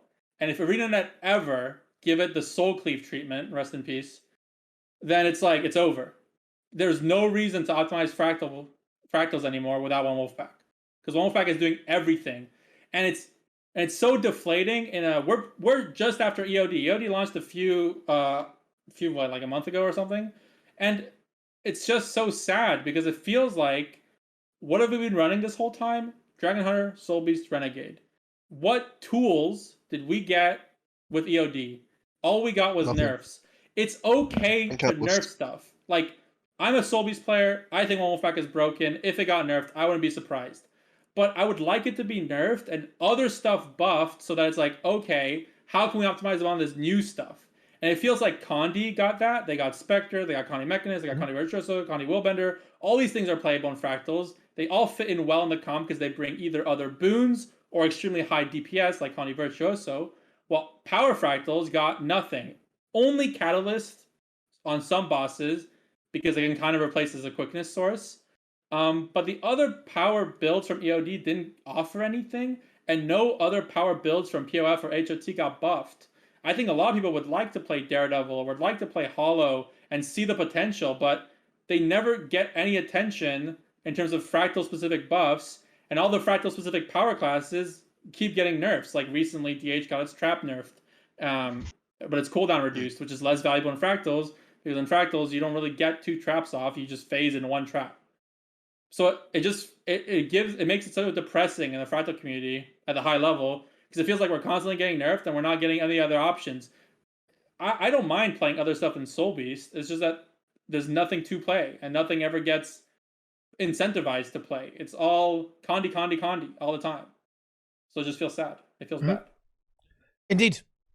Maybe it would be nice to actually have, like, you know, some really nice power specs for EOD, from like EOD specs to playing Fractals, but really there hasn't been. Just like nothing can compete with, you know, the current Fractal power meta. Like the only thing that might be there is Catalyst, in all honesty, but Power Vindicator, Warbender, like nothing. It can't compete. Just like Soul Beast, Dragon Hunter, Warriors, still just the way. So I think we've actually done a real, you know, in the same way that you guys speedrun Fractals, I feel like we've actually speedrun a lot of the kind of key topics about Fractals. We've summoned Brazil, by the way. Brazil is now active. He's in play. Hi. I like that. Hello. But is there anything? Have we missed anything just before we kind of move on here, talking about some of the key issues around Fractals? Is there anything you'd specifically like to bring up? I think I've gone over almost every point that I can think of. I don't know about you, Souls. Wait, what was the question? I passed out. No. So not see, that's how checked out he is. He hates Fractals so much he's not even paying attention on a Fractal podcast. I'm half asleep. Oh wait, no. Somebody in chat did say instabs. Oh, that's a good one, actually. Yeah. Instabs, because yeah. I mean, like, forget about there are it. definitely so that's a very, very big thing. Like instabs greatly affects whether Power or Condi would be favored that day. Like in my particular runs, like if I see like fucking like MPNG, if I see like We Bleed Fire, Frailty, I'm like, yeah, no, fuck this, let's play Condi. Because they're just so punishing. Yeah, that's the thing. The instabs unfairly punish power builds. Because power needs to, well, it doesn't need to, but because power runs Scholar, they need to keep a high health pool at all times, while Condi doesn't. This means instabs such as We Bleed Fire or instabs such as Flux Bomb are really hurtful for power, because if you ever drop below that threshold, your damage is like in the gutter. On top of that, the famous instab NPNG is completely unfair to power builds, because you need to completely either run somebody that can strip constantly or change the Condi, while Condi builds not only get to ignore the protection essentially, but Condi builds randomly on Scourge strip for free, so they don't even need to care that much. Same with Spectre with its traded steel. And then a bunch of other instabs like Vengeance, Gift Protection, hurts power again. Social Awkwardness, guess who's full melee? It's the power builds. Condi builds, they can be at range. They don't care that much to be full melee. So it just feels like, okay, we have instabs, which again favor Condi, but that's not even the big point. It just means like, oh, you have these power strategies that need very specific practice to even be able to pull off. Well, you can actually only practice them like once a week, because if you want to practice during social awkwardness, it's like you would just die IRL, because it's so frustrating to practice when you're getting constantly social awkwardness. It's not that bad in a daily. You deal with it once, and as long as you're good enough, you can kind of mitigate it. But to sit there for 2 hours practicing the social awkwardness is just a very unfun experience. And a very like in-demand request is like, let us enter Fractals, enter tier 4 content without instabs activated, and just remove rewards. That's fine. I don't care about the rewards. I just want to be able to play the content and try stuff out any day of the week. I don't want to be like, oh, my group of friends can be together this weekend. But both days are NPNG. Guess we're not playing power. That's a very like unfun experience. There's definitely some instabilities they need to update. Like MPNG, as people already in chat are already saying, like they need to add resolution. Like it's stupid that it only publishes power and not Condi. Like they need to add a resolution to that. There's even already an answer to it, right? Like Spectre can, all the Condi builds can strip it anyway, right? Like Spectre can boon rip it, like Scourge can do it, right? Like a lot of there's a lot of boon rip, right, on Condi spec, so it wouldn't be a big deal. Nope. The way to fix instabilities is very, very simple. Oh, really? And I don't know. Everyone thought they were going to be implemented this way to begin with, and I don't know why they didn't. But the Queen's Gauntlet, you can just toggle on gambits, and the more gambits you add, you get rewards. And they were doing that to experiment with instabilities back in the day. And so when the instabilities got data mined, people were like, "Oh fuck, okay, cool, this is how we do it." But that's not how it ended up working out. So they could just make it toggleable. Like you shouldn't have to go in and say, "I'm willing to play for no rewards just so I can practice my strategies with my friends." That's completely wrong. It should be a base level of reward, and then depending on how miserable you want your experience to be, you add more instabilities and get more reward for it, and it would be fine. And I think that's a way to just solve that problem instantly. You know what's so funny? That's such a good take and actually a good idea. But I'm so doomered out that I would have accepted no rewards and just let me play without it. Nice. I'm so desperate. And then we add birds back as well. Way more sense. But I'm like, please, just give me anything. No, birds and slippery slope, dude. Let's go. Oh, dude. That's don't even. I know how to. Holy shit. Like, birds was the most fucking garbage instability because you literally force you to dodge. Otherwise, you lose 1k health per second and constantly blind. Like, it's the fucking I never played during birds or slippery slope. I quit between that period. So I quit before they had it, and I came back right after they removed it. So I've only heard horror stories about it, but I never got to experience it myself. So, in terms of design, actually, because I think, we can talk about solutions that we could mitigate instabilities or make it so that it's more rewarding and less frustrating to deal with them. And I do think Brazil's suggestion is very good, actually, to be honest. I think that is a fun one. I guess the concern would be that you'd have people like who are... The problem with instabilities becoming optional is that you'd have groups that are like, yeah, we're only going to clear this if you do like 5 billion instabilities, right? You need to get it for the maximum reward, I guess. That's a slight concern. But what I want to know is, what does a bad instability look like design-wise? And what does a good instability? Because whenever we talk about instabilities, people always say they are garbage, they aren't fun, I don't like them, delete them from the game. But what does a well-designed instability look like? How could it be something that actually makes the game more interesting, right, in some way? Or is it always going to be kind of a bit of a pain in the ass?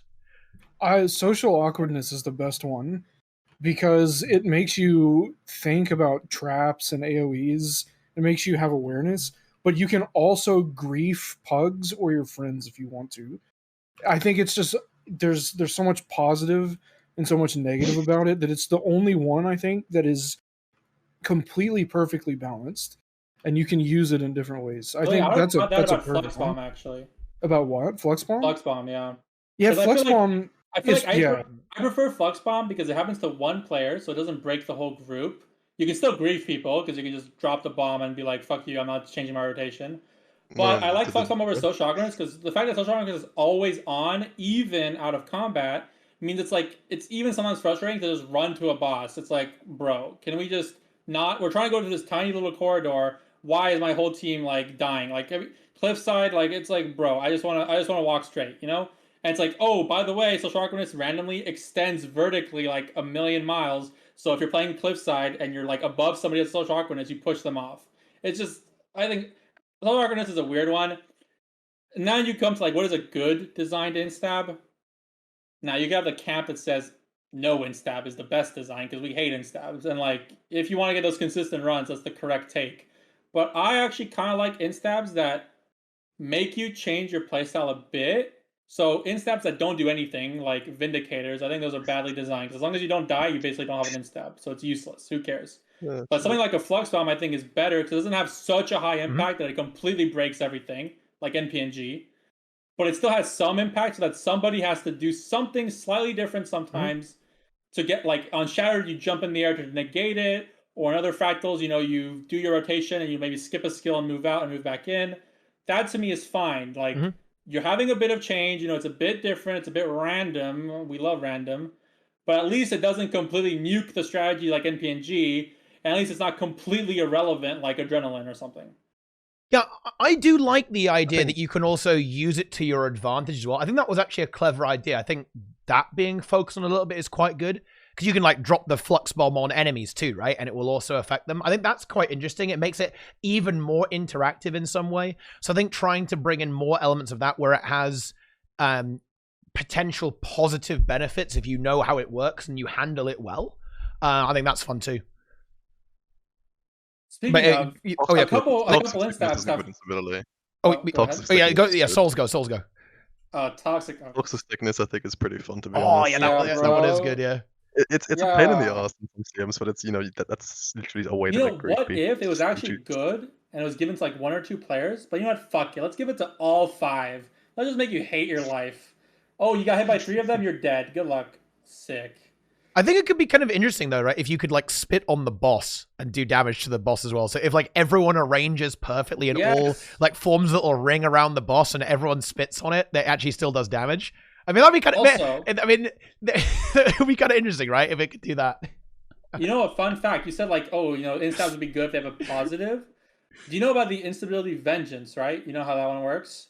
When somebody dies. When you kill them off, this one's so broken. Yeah, this one's so stupid. Ever since its release, it's bugged. Yeah. And if they strip Aegis off of you, you get weakness. Yeah. Weakness, power builds. Who's in power comms? DH. Oh, you're a DH? You got your Aegis stripped? Fuck you. You're doing nothing now because you don't fit. And that's a bug, and it hasn't been fixed in literally years? What is this? It's supposed to be a benefit. It's supposed to be the positive of the instability, but it turns out to be the biggest negative of it. Oh, it's so scuffed. Yeah, that's another kind of minor thing on balance too, actually, is that conditions aren't affected by, condition builds don't get affected by weakness nearly as much. Because I actually like the idea that, oh, you fail a mechanic, you get weakness. Oh shit, you've lost your damage, right? I think that's a good design, right? Like you get hit by an attack and the boss reduces your output. It can apply vulnerability to you, right? Apply weakness, all that kind of stuff. That's good. But the problem is that weakness on a Condi build, you're like, whatever, who cares, right? I'm just gonna keep, you know, oh no, exactly. I didn't get my critical strike on my like 300 power damage attack on my Condi weapon, right? Oh no, what am I gonna do? So it's actually fairly unbalanced if you look at it that way. Like, and like weakness and fucking fractals. Like what does Condi suffer from? You like core necro in PvP Souls on your Herald? You enjoy that? No, fuck you. Yeah, no I enjoy it. I love it. You know, I love playing core necro in the Herald. You know, it's oh my god. Especially with 2 supports. I'm out. Goodbye. Oh, he's just gone. Oh my god. But I actually agree with that thing though with weakness, right? Because like it's cool to be like, oh, we're gonna have weakness now, so let's just stack resolution, and you can like ignore it. And I was like, I like that dynamic. You see it mostly on Arts Areve because the ads on Arts Areve give you weakness. So before we start an Arts Areve burn in P1, we make sure to pre-stack some resolution to ignore the weakness. And I think that's fine. It's like if you give something that's like reliable, you can reliably play around it. And I don't think that's necessarily negative. It's not like power builds need to be babied. Like we don't want any protection. When we used to have NPNG and power builds were a bit stronger because I don't think you can do this anymore. But back when we used to still run power, even when there's NPNG, we would run nullification sigils on our Renegade and our Soul Beast to strip the protection without our Renegade having to go Malix. And like I think that's a cool solution. It's like you're actually using some sigils that otherwise aren't really used in the game. And that's fine because you can play around it. It's just annoying when there's stuff you can't do anything about, like social awkwardness, because it's just like it's there and fuck you. Or like weakness, oh, you have Aegis, fuck you, and it's gonna happen randomly throughout the fight when you randomly get hit. It just feels bad. You feel like you can't do anything about it because you can't plan against it. Which again, we go in the whole like fractals are all about pre-planning, and if you don't like that, well, you're not gonna like fractals. But I don't mind it that much. I feel like I can do something to mitigate it. But oftentimes in fractals with instab, it's just like, well, I mean, it just is like this, and then you just deal with it. And by that I mean you go Condi, and then you're chilling because nothing affects you. You're ranged and you strip boons for free and you're chilling. So I don't know. I don't know what they can do about instabs.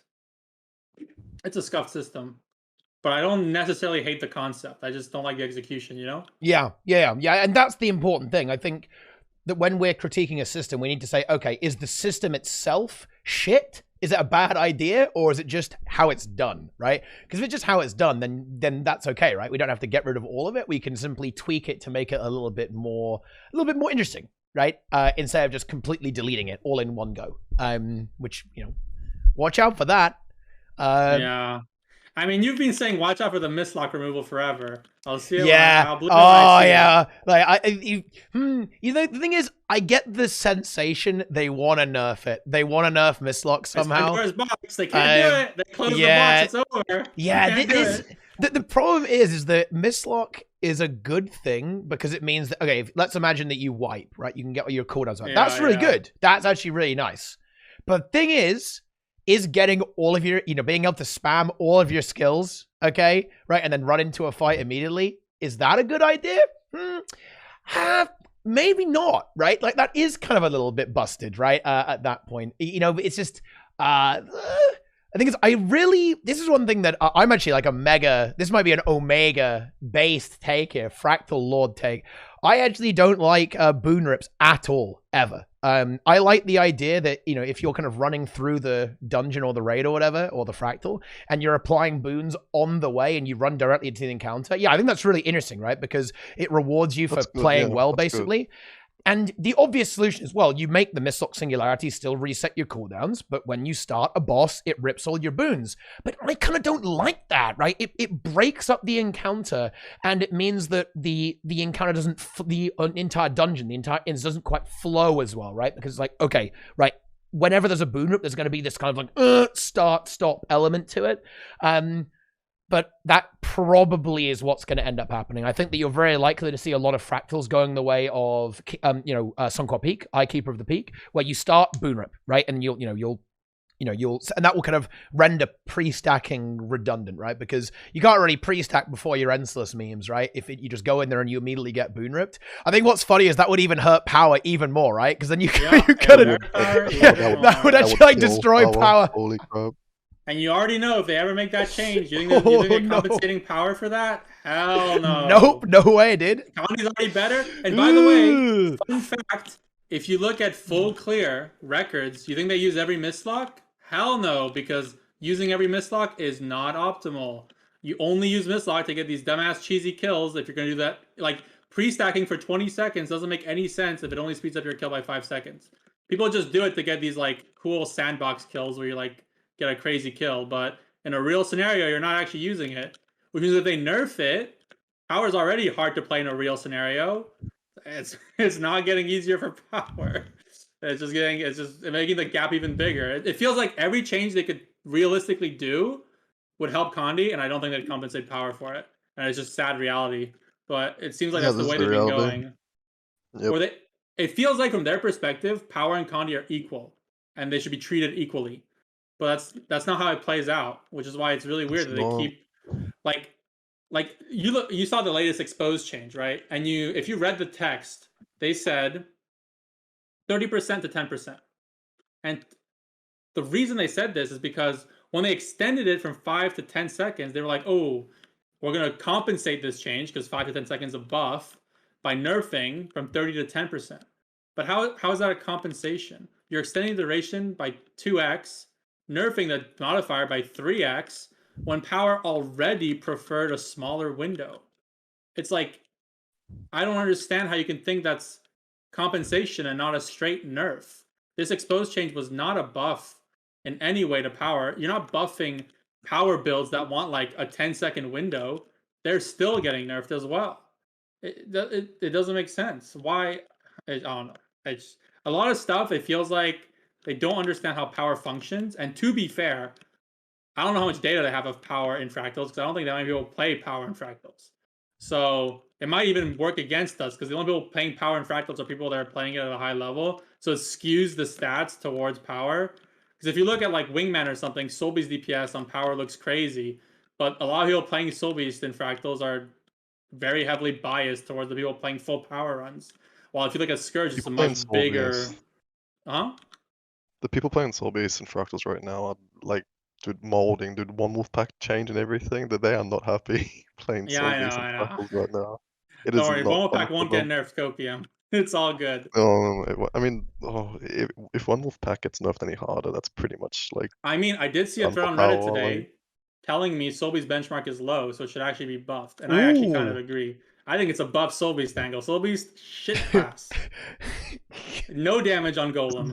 And as we know, ArenaNet loves bouncing around Golem, so... It's amazing in Fractals, but yeah, it's garbage on Golem. Yeah, but it's garbage on Golem, and we only bounce around Golem. So I think buff Soulbeast, correct call.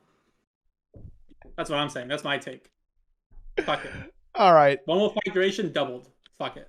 So I think there's one more thing that we should definitely cover about Fractals. We've done basically everything.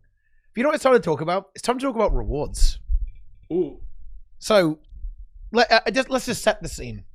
Are there any Mystic Coin fans in the chat? Oh, shit. Hello, Yeah. yes. Souls. I like hoarding my coins. Yeah? Tell us about Mystic Coins and Fractals. What, did anything happen recently about Mystic Coins? Anything, No, totally not. It's totally not like every single Fractal player lost about 50 Mystic Coins a month, according to the freaking post on the forums. Stated by ArenaNet. I mean, honestly, Even if you it's played not- the CMs.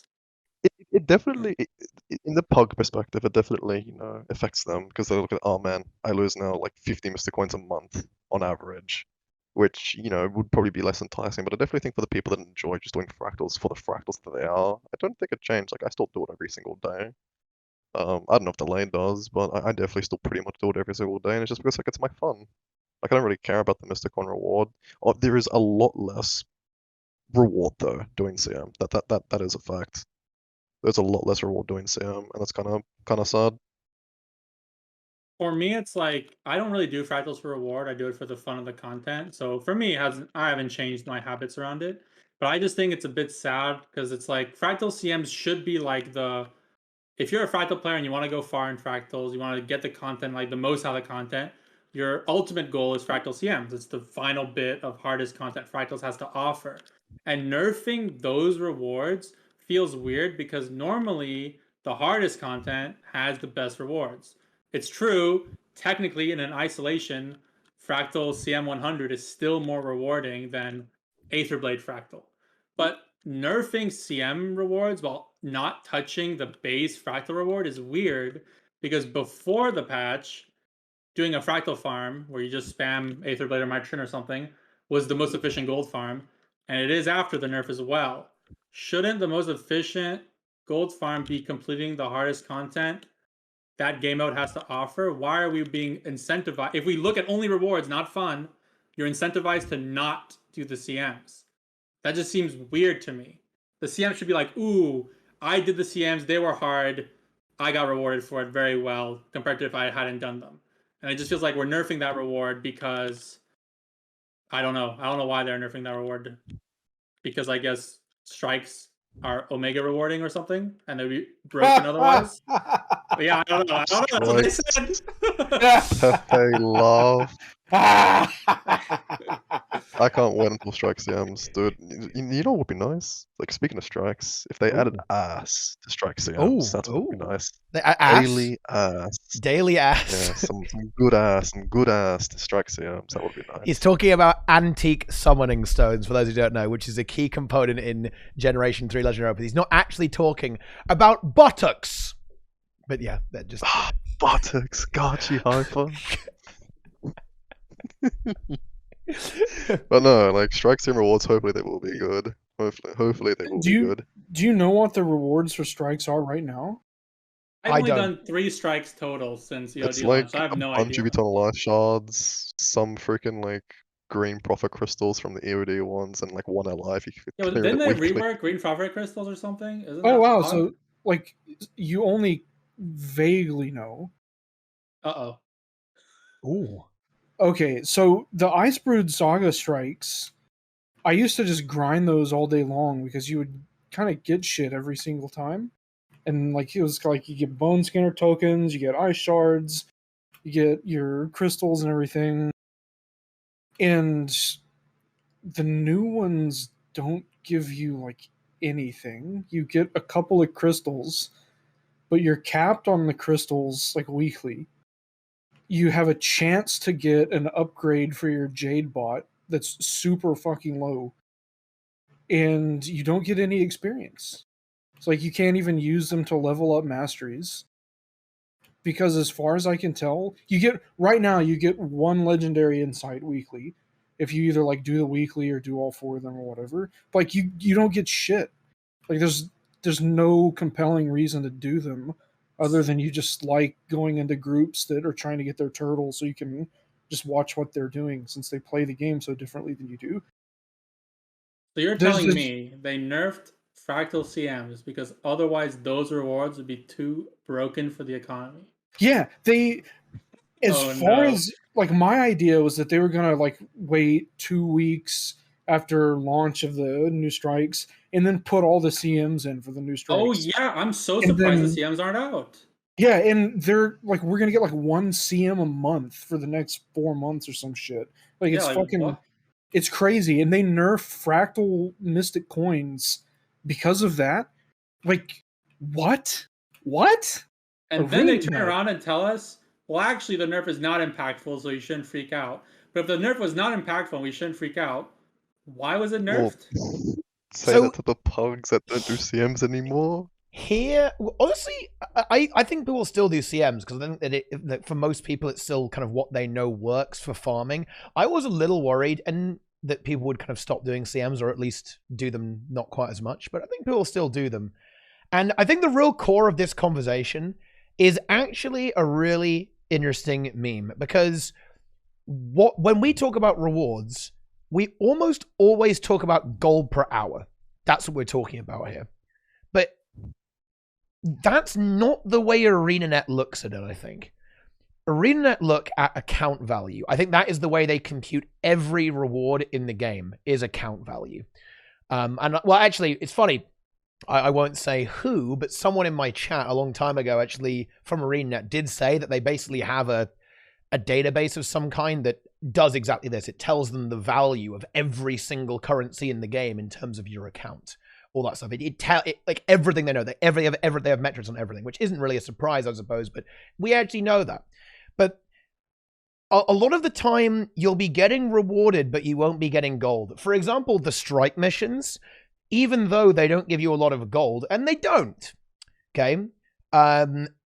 What you do get is that you get really easy gear, actually. You can gear up really quickly from the new strike missions. And even from the old strike missions too, actually. You can very easily buy your ascended items.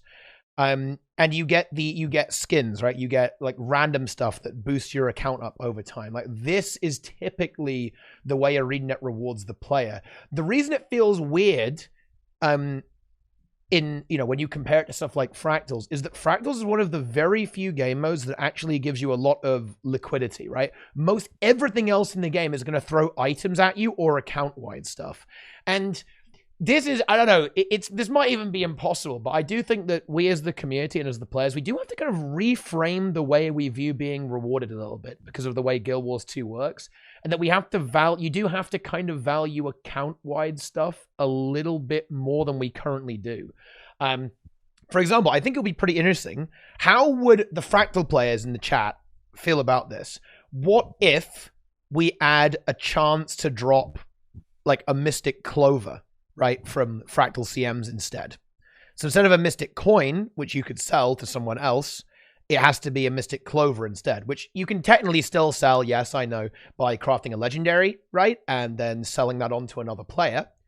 But you wouldn't be able to so directly liquidate it, right? It's an item that, you can't trade, right? You'd have to go and do something to it and something else. And I think that's the way I think that ArenaNet probably wants to reward the player base a bit more. Yeah, but here's the thing, okay? Look, you guys just got baited, because what if I now told you that they're probably, at some point they might have to look at how much liquid gold you get for selling all your encryptions every day. Yeah, watch out for that. You might have to take one for the team there, guys. I'm just saying, guys. You better watch out, because that liquid gold, ArenaNet's probably going to look at it and go, ooh, time to delete that. Okay, I I don't know. I went to look at something because I didn't believe that you were correct about strikes making it easy to gear up your characters, and I'm still inclined to believe that you're incorrect about that. Mhm. Because I have 319 green profit shards right now, Mhm. and like since strikes have started, I spent 500 on the hover engine. No, I think that was just 250 on the hover engine, but like it's 250 eye shard or 250 shards for one-handed or 500 for a two-handed with the unique skins, but it's also like 15 gold on top of that. And then I don't know about the trinket, but that's still like a large amount of gold for the weapons. Like if they made it to where you could just buy it with tokens, whatever. But if you played for like a month, that's like maybe 2 one-handed weapons or like 2 two-handeds and a one-handed. Like that's really not a lot. And I don't even see that you can get armor from it. Like there's just like a unique weapon skin. Can strikes drop you weapons or armor ascended? Yes, you can. Yeah. Yeah, I think there's a chance at it. Yeah, And I- then the Ice Brood Saga I ones, can't remember, to be honest. those I ones dropped let you to. get. Oh, sorry, I wrote. I just wrote it to confirm that I dropped an ascended from Harvest Temple. So yeah, they do at least Okay. drop the Do we at know the least drop rate? at least is it the weapons. comparable? Is I it don't comparable think to any of the Fractals, or is Iceberg it worse? Saga- Yeah. Because like I don't think any of the Iceberg Saga strikes drop Ascendant gear. Very certain. No, None they of don't. them do. Yeah, but the EOD ones do. The EOD ones do, yeah. The EOD ones. Yeah, sorry. Go ahead and continue, Brazil. Yeah, I'm going to look at Smoxy right now to see what you can get for the IBS ones. But yeah, it's the same thing. It's 250 or 500. And then I think you can get armor from these two, which the armor pieces are like relatively okay. The coats are 400 tokens plus 15 gold, which is kind of a lot. And then depending on the other pieces, it gets all the way down to 150 tokens and then 5 gold. But that's a lot of time still. And especially if you're going for all like the runic collections too from the IBS strikes, or you want to make the bone skinner weapons, you're gated to getting ascended gear that way, which is, I don't know, it doesn't really seem like a good value for the rewards. And especially not, considering no. that you fucking like don't even get XP. Like you can't even just do them over and over to grind out your mastery experience. You have to go do easy stuff now, like Dragon's End, easy content. Easy content. Farm. Yeah, easy farmable content like Dragon's End for your experience points. I think that strikes just feel a little bit weird because they're weekly, not daily, right? Like everyone was expecting them to be, you do this every single day, but you have like one daily strike and then the actual reset is every week. So that's why the shard acquisition feels a bit scuffed. And I do actually agree. I'm a little disappointed that you can't blast the strikes every single day. But I guess they just don't want you. I don't know. Listen, I give up. Okay, this is as far as I can go. I can't go any further than this. At this point, I start to lose comprehension of ArenaNet's mind. I don't really know why they did that. I can't really come up with a good explanation. I guess they just don't want you to grind them so much. But I don't know. I think they're concerned maybe with just adding like 50 strike missions into the game and you being able to do them every single day. They might be thinking about scalability, right? Is maybe what they're looking at. Because if you could do every strike daily and then, well, what are we going to do like 3 years in the future, right? We've now got 30 strike missions and you can do them all every single day. Maybe that introduces too many rewards. But on the other hand, like the entire game kind of throws stuff at you. Is it really a big problem if people can kind of farm strikes all day? I mean, Yeah, but couldn't you shift I don't strikes to more of a fractal thing? Like nobody does every fractal every single day. Oh, yes. But because that's how we have a specific Tricky, dailies to get the variety up, you could do the same thing for strikes, right? You could do. Yeah, you could cap it, right? So you can, it gives you like 3 daily strikes Well, you don't that are have to cap giga it. rewarding, right? I could do an infinite amount of fractals a day if I want to, but there's big value in the dailies, and then if you want, you can do more. I don't see why strikes can't follow that same philosophy, because clearly the fractal system works. People enjoy their quick daily farm, and if if you're psycho enough to grind out a fractal farm for 3 hours, you will be rewarded for it. But most people, you just do your dailies and that's it. And then every day you get a different selection of fractals, so you get some variety. And I think it's a nice system. I don't know why they don't really do it again. Dungeons have it sort of as well with their like repeatable thing, but it's not exactly the same, but sort of. It's Or you like do a understand because variety? and the nerf, they also like added diminishing returns to dungeons as well. Oh yeah, Like they you do still get a that. fair amount of rewards if you do like a dungeon tour, like it's efficiently, like just go through Oh, dungeons. I But remember can't last do time I the did a dungeon tour. Jesus. I actually dungeon tour's really good. disagree with you on Really? something. Okay. You said that people enjoy doing their daily fractals and having fun and then just being done with them. I don't think Oh. anyone actually has fun doing them because of how just complete hell poison the LFG is. It's not even toxic. It's hell poison. All Well, one the word. pugs, sure, of course, the Like, pugs, I of don't. course. I am a better player than. Actually, I'll say this: I am a better player than 100% of the fractal Oh, pugs wow. in the LFG. Wow. Holy shit, that's a lot of What- pugs. They won't let me Mm. join because I don't fucking have enough essences because I just do fractals whenever Card asks me to. Actually, that's not even true. It's probably like 10% of the time that he asks me to because I hate pugs. I hate doing Ooh. them. It's just the experience is universally awful because of fucking the instabilities and like just all of this shit. I mean, I don't And blame it's you. I just- haven't pugged fractals in over a Yeah, year.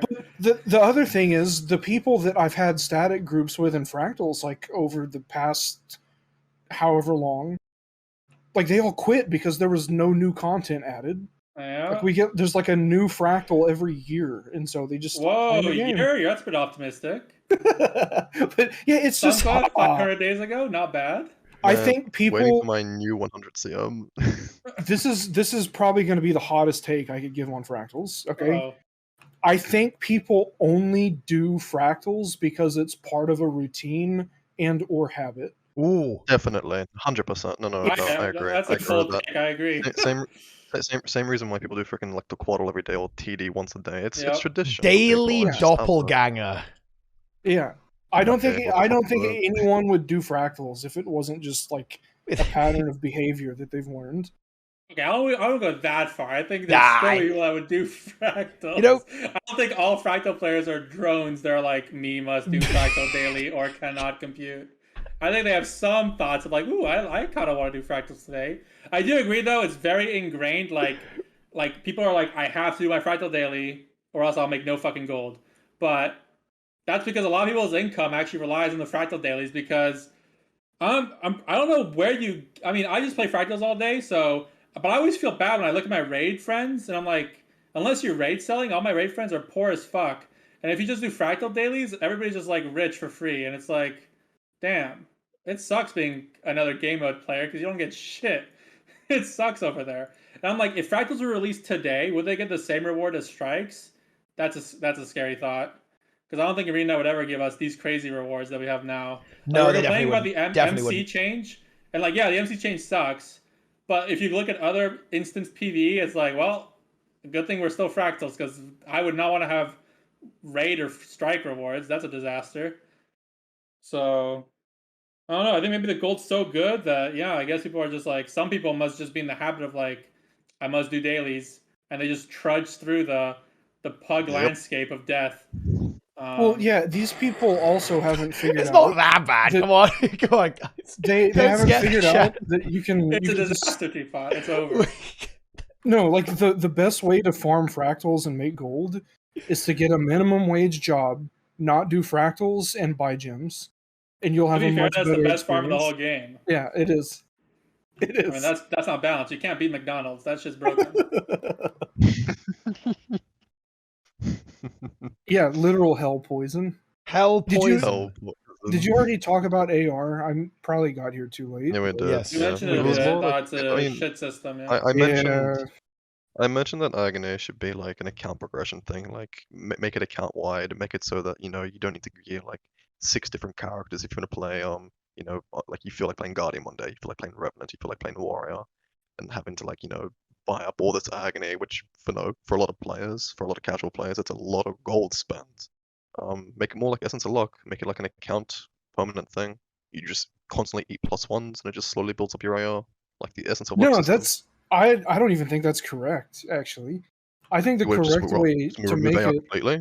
No. You still have AR, but you get like 2 points of AR per your personal fractal level or something, like 1.5 points. So like by the time you're max fractal level, you just have however much AR you need, but you can do fractals, I guess, in different intervals as you're progressing, and you'll have enough AR to do some of them.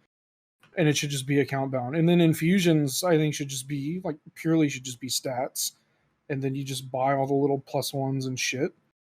Honestly, just make infusions go up to like +25 of a stat, easy. And then you just have to sink a lot of gold to get all the extra stat points, easy. I like that take. Make even more power creep. I agree. Yes. More damage. Yeah, Yes, seriously. more DPS. Honestly, 9-second SciX is cringe. More If it's not sub DPS. 5, don't talk to me. You know what I'm saying? That is true, actually. Yeah. My It's- vision for this game is to have a full grieving Ooh. Willbender Yep. with 0% condition duration outside of what I get through infusions, Yes. with Berserker runes Mhm. and full power sigils and Condi sigils, and I just get all of my duration through infusions, stat infusions, and have That's full exactly what I want. ferocity, full precision, full power, full condition damage, and I just one shot every enemy. Nothing can stand before my presence. Okay. Oh, I forgot to mention, actually, this is a really big problem ever since the OD. Yeah. They released the OD, right? Wow, headline feature strikes, headline feature fishing, you know, all this good stuff. You cannot fish in Fractals.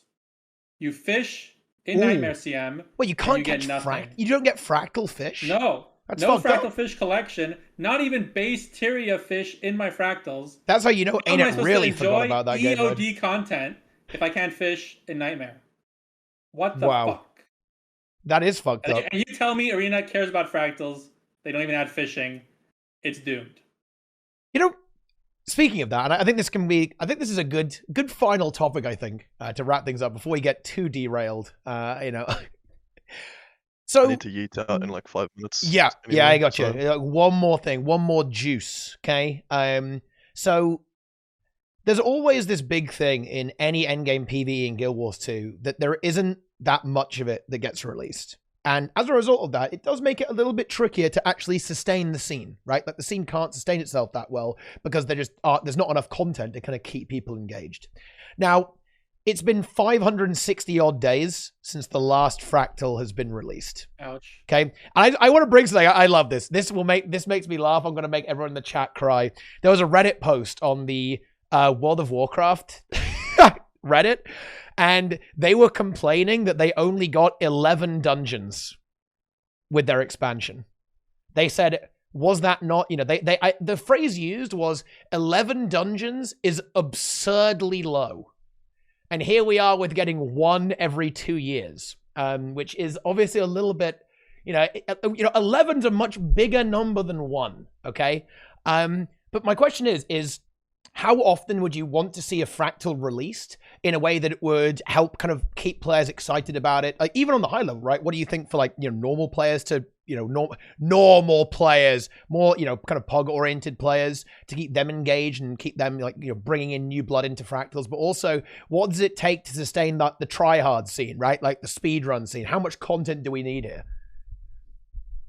Okay, I think you want a variety of like CM and Tier 4, because some Tier 4 Fractals can be pretty interesting to speedrun and optimize, but obviously the big bread and butter is the CMs. If you release only CMs, it might get a bit too repetitive. So I think, like, I don't know, to me, every like 4 to 6 months, one CM, one Tier 4 would be chilling. Is that ever going to happen? Not in my lifetime. I think quarter. Quarter? Yeah, like maybe I'm scared. every 3 months, honestly. Yeah, I'd say I mean, every 3 always months. more content better, but from an optimization perspective, I like to have a bit more time to, break the content fully, you know what I'm saying? So, I think from like a casual perspective, maybe that's better, but like, I want to, like, it didn't take 3 months to break Sunquo, it took a bit longer, which I think is actually another problem. Since we have so little content releases, we can break Nightmare so hard, because since we have nothing to do, we just sit in Nightmare for hours every day until we break it. But if we had more stuff to do, we'd have to put our efforts spread out, But it's like, bro, this little Sykes boss has been beaten to death for so long. It's like poor guy, man. He just wants to break, but no one's coming in to tap him out. So we just keep hitting the snake over and over and over. Nice. But yeah. So I would say 6 months for optimizing, but maybe a bit more frequently for like if you're more interested in like, oh, I want a new environment, I want a new boss, and you don't really care about like shaving seconds. Mm-hmm. And I think there's one more note. Someone brought up that we were talking about CMs here when we're talking about normal players. Well, one, I think, CMs are a natural progression for average players to get into. But also, I believe that ArenaNet will absolutely never release another piece of content without CM. Now, that might sound like copium. Oh, yeah, I know it sounds like copium, but I think there's no way they'll ever do it. I think they will, every single bit of PvE content they release, I think is going to come with CM. If it's a strike, if it's a fractal, if it's a raid, I think every piece of content will have difficulty settings. Do you think they would release a tier 4 CM? Like it's not a boss fractal, it's just a tier 4 fractal, but it has a CM. No. I think that the fractals they would release will either be like a Nightmare and Shared Observatory, or they'll be like Sunquar Peak, right? Oh, so skip to the boss. Yeah, they'll make it like that for CM, or they'll do it a bit more like Nightmare. I would imagine that it's easier for them to do something like Sunquar Peak. I would expect to see more like that, to be honest. Okay, makes sense. Yeah, I agree. Yeah. Because I imagine that's just easier in terms of resources, more strikes in our fractals, my favorite. I think that's really important because we discussed a little bit about the identity of fractals and what fractals are and avoiding merging them with strike missions. And I feel the exact same way about raids, by the way. And I know a lot of raiders do too, is that, is it kind of nice, just don't do any of the trash, right? All that kind of stuff. Just get to the bosses, get to the point, right? And I think there's something to be said for that, right? That's enjoyable. Sometimes you don't want to deal with all the trash. But I do think that having that pathing element, the movement element, it's such an important part of the way the Guild Wars 2 combat system works that I do think there is something to be said for having these pre-events and these trash events. I think it does make the runs more exciting, and you can do some like really crazy stuff with portals, right? And movement skills and splitting up and handling all these things. So I would like to see ArenaNet continue to develop stuff like this, not just the kind of boss in the box strike stuff. Don't get me wrong, it's better than nothing. And right now I do think we're kind of in a position where it's that or nothing, which is not bad. I think the new strikes are really good, but I would really like to see a return to raids and even like, full run, full multi-boss CMs for fractals. I think it's actually really exciting. I completely agree. Like, I remember when we were doing a Nightmare full run grind, the really interesting parts were doing the transition from Amat to Syx and how to start Syx, because, he has like a bit of an intermission phase, because we've already killed all these bosses literally hundreds of times. We know how the fights work. But we never actually optimized like transitioning, like doing the altars events between Mama and Syx. And you need very different skills. Like suddenly you care about mobility skills. Suddenly you care about stun break. Suddenly you care about stealth. Like these are mechanics that if you just fight a raid or you fight a fractal boss, you don't really interact with that part of the game system. And I feel like that's a really underappreciated part of Guild Wars 2 combat is all the movement you can do, blasting stealth, portaling, shadow stepping in and out of stuff, hitting checkpoints and whatever. And if you only make designs like in the future for Sunquar, then Fractals has that kind of unique identity. Some raids have it as well, but strikes don't have that. They're just like you go in, you hit a boss, and you go out, and you lose that like element of like the dungeons used to have, that Fractals have, and that some strikes have, where it's like you optimize the transition, or even if you don't optimize, it's just a different break of gameplay, which I think is nice to have in content. I think I understand why they did it, but it's a bit lame sometimes when you go to Sunquar and it's like there's this huge fractal and you just skip the whole thing, because when we practiced doing a full normal mode Sunquar, it was a very different encounter because we had to learn how to optimize like all the transitions between the 3 elements bosses, and that was a very different run than Sunquar CM. And that tested different skills, and it was like interactive in different ways. So yeah, I think that'd be a shame if they only did boss in a box, but like you said, that's probably what we're getting for the foreseeable future. So it is what it is. A take on that, Souls, because I think we'll kind of wrap up on that note, I think, and we'll kind of conclude. I pretty much agree with what Delay said there. I pretty much agree with what Delay said there. Like, back on the Fractal release, like I definitely think I think 3 months is probably like a bit too much copium when like having releases, but having some active activity again, and it would be a good change overall. Okay, Brazil, do you want to disagree with us? No, not really. I think that they should just delete fractals. Not just kidding. Honestly, is he even wrong at this point? Copium. Yeah, to be Doomga. honest, like, Just Yeah. Delay, I think it's time Just to delay. I release think me we from should this probably game. just tell them. if Oh, No, delay. ArenaNet, We should just tell them. We should just tell them like DT is becoming PvP guild now. Yeah. That's in the bag.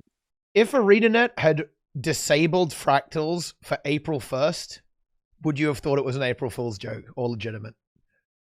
I'd have been like, oh, they finally gave the Fractal players last wish, which is we're finally unshackled. And we can go and be free.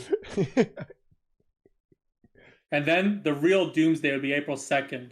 When we log in and it's like, oh, Fractals are still here. Oh, God.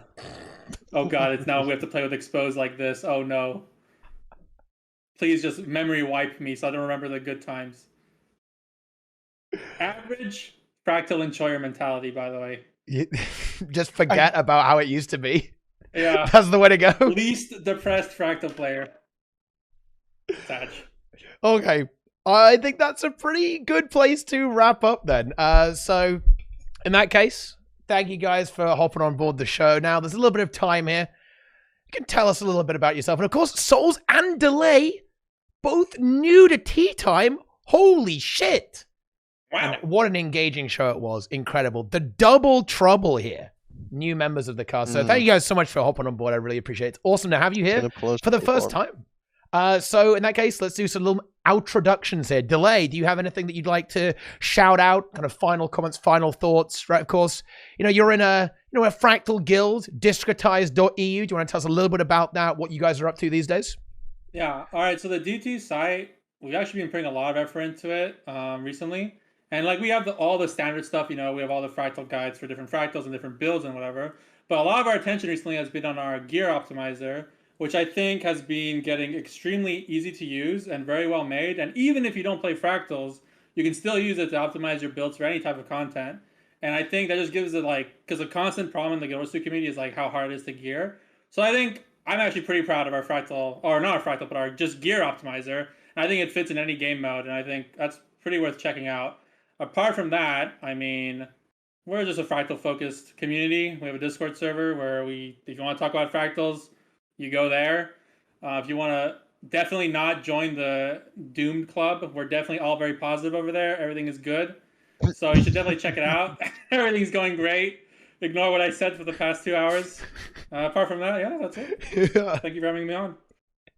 All right, then. Okay, and Souls, same question. I'm ready to sleep, and for all those people doing DE meta, it's irrelevant past the 15th of March. No one cares if you've done it since then. What? Goodbye. Have a good day, team. Wait, that's the... Wow, that's a take.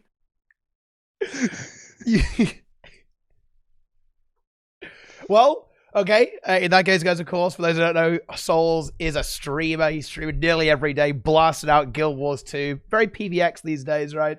PvE stuff, PvP stuff, bit of Wolver's roaming. You can go check him out there at the link. Okay, I'm doing the exclamation mark hosts command. It will be below the stream in the video description as well, of course.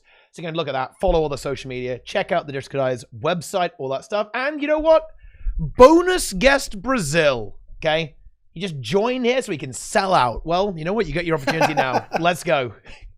I won't sell out too hard since I'm just the comic relief today since everything was so fucking doomer apparently. But yeah, I'm Brazil_DNT on Twitch, Twitter, and Instagram. You can find some archived tweets from long ago from Brazil DNT that are very hell poison. If you want to actually follow me though, UWV_Preston, Twitch, Twitter, Instagram, underworldvideo.com. You can follow me for all my hot takes and all my artwork, all my cool shit. And also, I just want to give a huge shout out actually to Discretize, like you said, the gear optimizer, and also to Snowcrows for all the stuff that they've been doing with their website.